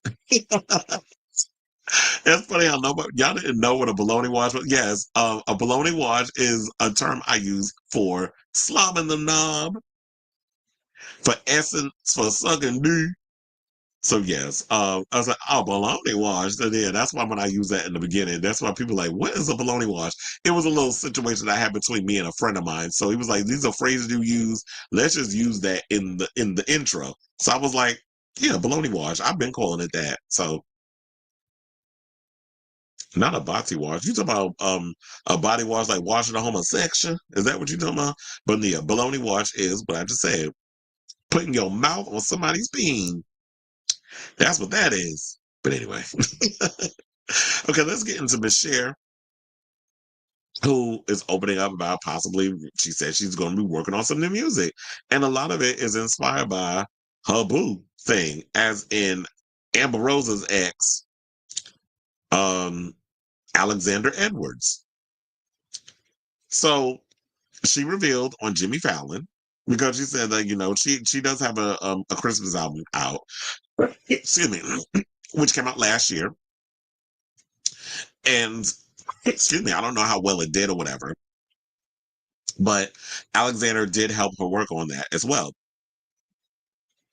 Now, she says that the upcoming album that she's going to start working on at the top of the year, which would be January, was musically inspired by Alexander Edwards. But she said that he brought her some tracks to get the project rolling. Now, during an interview with Jimmy Fallon last week, the late night host asked, could there be another album? Would you do another one? To which Cher answered, I'm about to. Now, source tells Page Six that the Believe singer, who's 78, and Edwards, who's 38, will be in the studio earlier next year collaborating on the session, and that she's real excited. They also heard rumblings that she could return to Las Vegas for a residency. Now, another source says that there are no current plans, but that you never know. Now, this is not her first time at the residency rodeo in Vegas, because Cher has previously done stints in Sin City, Caesar's Palace in 1980, again from 2008 to 2011, and from 2017 to 2020 at Dolby Live. Now, Edwards previously worked as the vice president of A&R at Def Jam and now works for Sony Music Publishing. Cher and him previously worked together on her 2023 Christmas album. He is producing credit on the song Drop Top Sleigh Ride featuring Tiger. Song, if that song couldn't get any more ratchet, Drop Top Sleigh Ride. Cute song, whatever. But you know what? I don't say what you want about her relationship with Alexander Edwards, but I'm here for it. I'm like, if she's inspired by, because Cher, one thing about Cher always been youthful. She's always had a youthful spirit. She always likes to find ways to keep herself young. Like we already said, if there was a nuclear apocalypse tomorrow, the only survivors would be cockroaches and Cher. So, she pretty much is going to, she's always going to be that girl. in a situation. Now, in regards to the music, I am curious to hear what it sounds like, because if she's working with Alexander Edwards, is it going to be another dance record? Is it going to kind of have like more of an urban sound similar to like Madonna and Hard Candy? Like, I'm curious if that's going to be the direction that she's going to go to sonically. And with her work, and with him working at Sony, is that her label that she's at? Sony Music Publishing. So, and she said, I think like any artist, when you've got something good, you're excited. And that's why I said, like, you know what, at her age, yes, she's 78 years old, and she got it in her that, you know what, I'm inspired, I want to make music. Then let her make music. I still need to get her damn book though, because I haven't gotten the book yet. So I definitely need to get I am definitely gonna I need to get around to that. But they've basically been together since 2022, so like 2 years, and he's been spending more time with her at her Malibu mansion. And if there's this thing with her where she, his youthfulness and his energy and creative spirit is inspiring her creatively, I see why not. That she works with some music. But as I said before, I'm definitely curious to hear what the music sounds like. Now, in addition to us waiting to hear what this album sounds like, she just performed during the Victoria's Secret fashion show last month and was also recently inducted into the Rock and Roll Hall of Fame in Cleveland, where she performed alongside Dula Peep. So I say all this to say, what do y'all think of this story? Are you guys excited to hear some new Cher music? And what do you think the music would sound like? Or what do you think the genre or direction that she should go into with the music? I'm sure it's going to have more like this fun, probably dance pop or just some type of pop record, maybe get into some urban tracks. Because we're going to do something called Drop Top Sleigh Ride. I could definitely see her getting a little more urban music. So maybe she'll do her version of Britney Spears' Blackout. So let me know what you guys think of this story in the comments down below. Listen, now I'm coughing like a fiend, child. Okay, so now let me see. He said he got him a sugar mama. Okay, look. Beyonce wrote a song called Sugar Mama. He left Amber Rose for Cher. Something ain't right. No, so I think everything is right. Because if you get dumped by a woman that's old enough to be your damn grandmother, that should be the ultimate gag. Or mother. But Amber did that because Amber Rose, child, not that old grifting whore. I don't like her. I ain't never liked Amber Rose. When they say Alexander getting a baloney wash for Cher's elder abuse. No comment, but child. All right. Anyway, let's move on. Let's talk about Troye Sivan, who has a new gig. So congratulations to him. Where he's adding another thing to his resume. Where he's been appointed Smirnoff's chief vibes officer. So according to Pink News, says, is there anything Sivan can't do? There might be. The singer come actor come YouTuber, well, he was a YouTuber before he was all that, lest you forget, has added Chief Vibes Officer to his CV. While Sivan's role is not a real title, it has marked a multi-year partnership with the alcohol brand. Now, having recently completed his Sweat Tour run alongside Charlie XCX, the One of Your Girls hitmaker is gearing up for the Australia and New Zealand phase of his solo something to give each other tour. Still, Sivan has managed to find time to inject immaculate vibes into Smirnoff's branding and shared his love for getting together, going out, and going off. So, in a post on his social media on November 18th, Sivan said in a promotional video for the tongue-in-cheek role that he wants to see everyone go off. And I do have that video. So let's take a gander over to his Instagram. And I was like, where is it? And Troy, over here. What's the announcement? I am the Chief Vibes Officer of Smirnoff. Yeah, but Troy, is that a real thing? No, yeah, they give me like a business card. Smirnoff, Troye Sivan, Chief Vibes Officer. What's the mission here? I kind of just want to see everybody go off. So, martinis at lunch. Yes. Pulling my ex 87 times? Go off, Queen. Skinny dipping with coworkers? No comment. Troy, we got one more question. Just one more. Thank you. If that's what he wants you to do, Troy. Go off, Annie. So go off, niece. So, me personally, I'm not a Smirnoff drinker. I'm not really much into vodka. You know, I'm a whiskey guy. I mean, if I do vodka, I'll do maybe Absolute or whatever the case is. But yeah, I'm not really a clear alcohol drinker. I like my brown juice. So if they found a way to be like, yeah, go off as a term or whatever the case is, and it's cute or whatever that he's doing what he's doing. They said his role certainly marks a trend in celebrity-led branding. Icon Jennifer Lopez is Virgin Voyage's chief entertainment, lifestyle, and celebrations officer, while even Snoop Dogg, who will show up in an envelope opening quiet as is kept, is spokesman for the Smokeless Fire Pit Company, Solo Stove. So that's the recent thing that a lot of these celebrities are doing. They're finding other ways to make money because quiet as it's kept, a lot of artists aren't really making money from their music. So you have to find other ways of, you know, paying for situations. Yeah, they make money from the merch and the touring also, which is why Troy has been out here heavily touring. You know, he was overseas touring the Something to Give Each Other record. Then he came out for a couple of dates doing the Sweat Tour with Charlie XCX. And speaking of Charlie, we already spoke on it, that she's about to go on a short brat tour in America. 5 dates that she's doing here, including 2 nights at the Barclays Center in Brooklyn. So that's what's happening with that so far. And congratulations, Troy, with your little licking line. So I guess every time he go up in the club, they're gonna make sure they have Smirnoff. So I say, well, let's say, what do y'all think of this story? Are you even a fan of Smirnoff? I think some people call that cheap liquor, but whatever. I don't know. I'm not a drinker like that anymore. So I never really paid attention to like, okay, what is like the top notch liquor or whatever. Like if I do tequila, well, tequila is my drink of choice too, although I don't drink it often.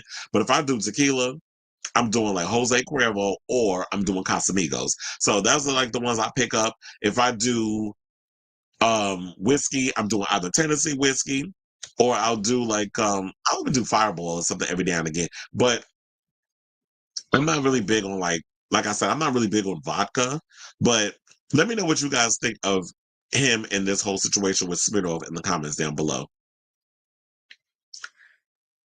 Okay, as he said, remember that he cheated on Amber. Well, look, if this is his way of getting an opportunity, look, like we said before about Hugo Almonte and Khalid, if y'all know what y'all getting out of y'all situation, if y'all spoke on it from the beginning on what it is exactly, type of arrangement that y'all have, there should be no bitterness between each other when we start to get to the finish line. If he knows what he's getting out of the situation, that he's an executive over there at Sony, and Cher is still trying to find ways to keep her career going because she's at the 3rd trimester in her life and career and stuff. Then, if y'all got an arrangement out of the situation, who am I to judge, right? Okay, so now let's get into our final topic and talk about Luke Evans, who said that he felt alone as a homosexual actor in Hollywood. So actor Luke Evans is speaking out about what it was like being an out gay star in Hollywood action films at the start of his career. So the actor, who has been in films such as Beauty and the Beast, recently spoke to Pink News following the release of his memoir. Speaking of memoirs, there's another one he got a book out called Boy from the Valleys, An Unexpected Journey, in which he details his humble beginnings in a gay, quaint, in a gay. I just saw because the gay word was at the bottom. His humble beginnings in a quaint Welsh mining village to the dazzling lights of Hollywood and life growing up as a homosexual Jehovah's Witness. He said there were no other openly gay actors playing these action macho straight roles. I was sort of cutting a path which I didn't really know how to navigate. We tried our best to keep the focus on the work. Straight actors, do they ever have to do this? No, they don't. Evans, who got his big break in 2010s, and I love this movie, I enjoy it. Clash of the Titans, was probably based on the costumes and things, described the situation as strange because he had been living openly in London for more than a decade with a boyfriend and life. He said, with a boyfriend and life and a home and a fish tank, just living a normal life. Then all of a sudden it was like, I had to come out all over again. He went on to say, I'd already done interviews when I was 21 about what it was like. I wasn't going to deny it. It was already there. I wondered how many times I had to do it, how many times I had to keep playing it. And I think what he's implying, he's getting at, is because when he was, I believe, 21, because he's in his 40s right now, I believe he was doing Taboo, which was a show that was created by Boy George. It was talking about like the scene, the club scene, the club kid scene, and it had Lee Bowery and all that other stuff in there. So there was that. So basically he was saying like, yeah, I was out of the closet already. I was around, with my family and friends and all of this stuff. Everybody knew I had a boyfriend, but now I'm in this industry and now I got to come out all over again. He also said there was no one my age doing what I was doing. It was just me. Now things have changed. People are much more comfortable being openly gay in this industry. It's great. Things are changing. And I have to say, you know what? For those of y'all out here who say that, oh, you can't be openly gay and an action star, I feel like we could use Luke Evans as a prime example. Good looking man. I definitely liked him in, I forget which one of the Fast and the Furious that he was in, but he played Owen Shaw, I believe. He played the brother of what we kind of find out was Jason Statham's brother in the film. And I liked him in that part because he made a good villain. I think that was like when the Fast and Furious movies started getting good.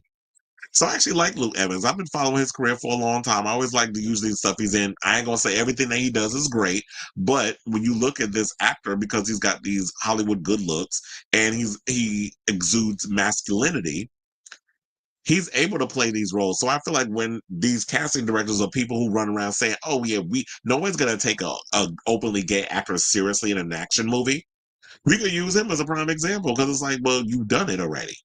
And he's been out in the industry and nobody cares. It's the fact that, is it a good movie or not? Now, yeah, of course you're going to have the incels who's going to come out and be feeling away about something and come out and say they got issues with, oh, gays in a movie. But who cares? A small group of people should not be the overall spokesperson for how everybody is generally going to feel about something.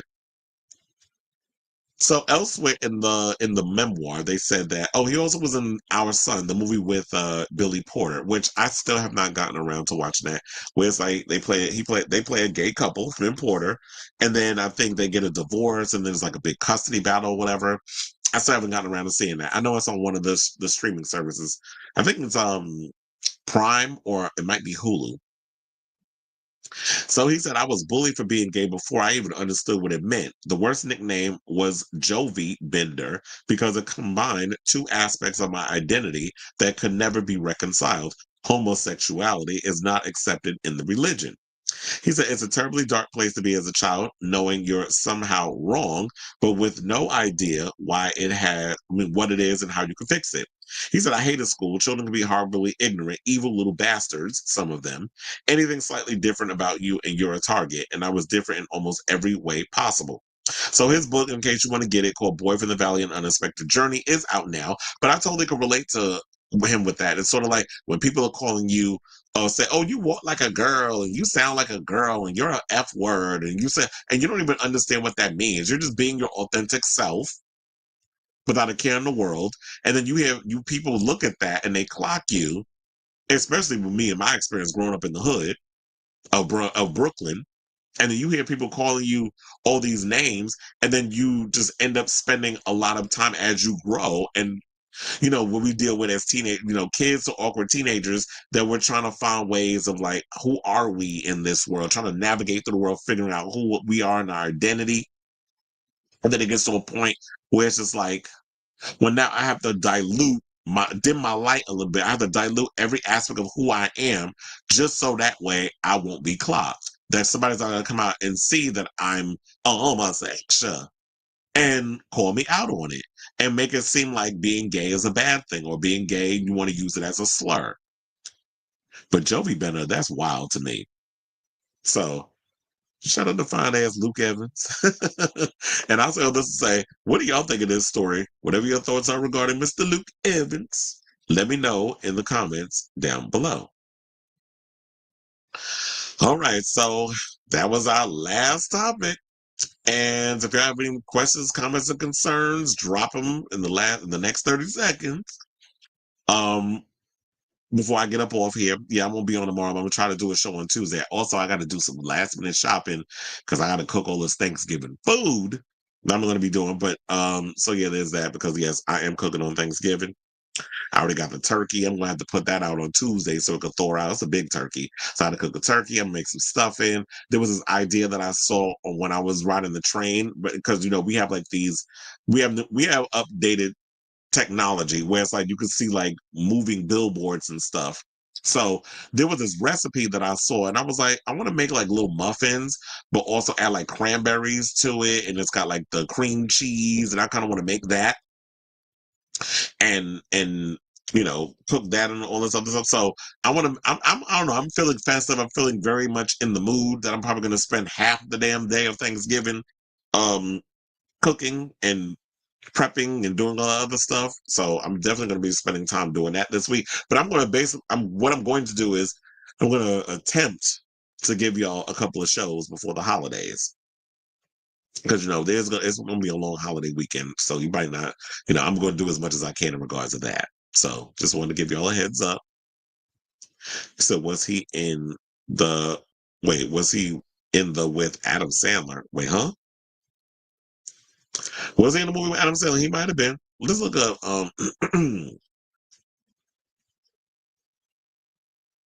Luke Evans, my MDB.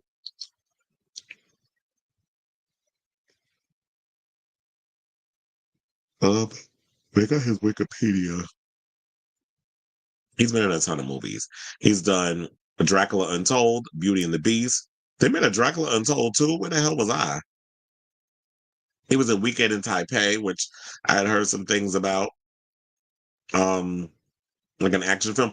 He was in Anna, which I actually liked that movie. Luc Besson was directed that, but I actually liked Anna.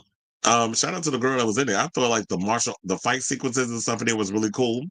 And Dame Helen Mirren was in it. Fast and the Furious 6, that was the movie that he did, where he played. That was like when the movie started getting good. And Fast 5 a bit, but Fast 5 and 6 was good. He also was in The Hobbit, The Desolation of Smaug. He was in Our Son with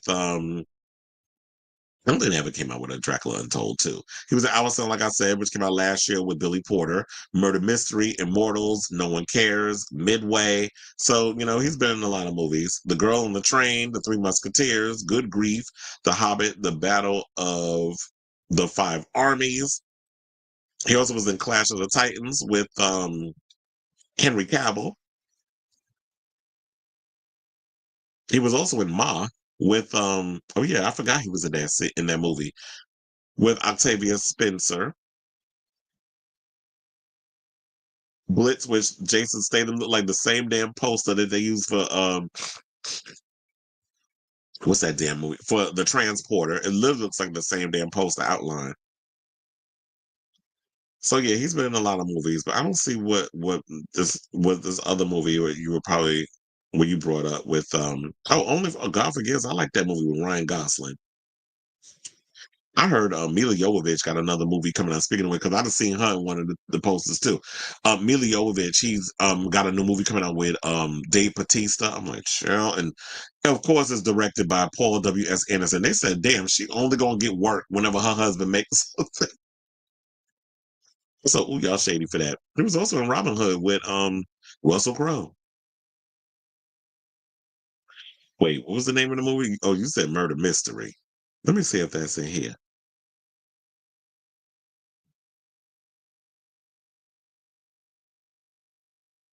I don't know. I don't see it. You might be right though. He also was in Pinocchio, which I never saw. I think that was a live action version of that. And The Girl on the Train, because when they was doing the Rooney Mara they were remaking all the girl with the Murder Mystery, that is up there. Oh, I think I did say that. With Girl with the Dragon Tattoo, and then they made The Girl on the Train and all that stuff. No One Lives, he was in that too, which I think was like he played a serial killer or something or another. Yeah, I see that. So anyway, thank you all for watching. As I said, tune in next time for a brand new episode of Chris Avalon Unfiltered. I want to thank all of you that were in the comments, that were tuning in, that gave your commentary, that hit the like button and the subscribe button. Please do that for me. I would love you all. And yes, I'll be on sometime this week. Don't know when, but yeah, whenever I'm free to do a show this week, because this is, a holiday week. I'm going to try to give y'all a show when I can. So love y'all for watching. Thank you all for tuning in. And until next time, Ciao, darlings.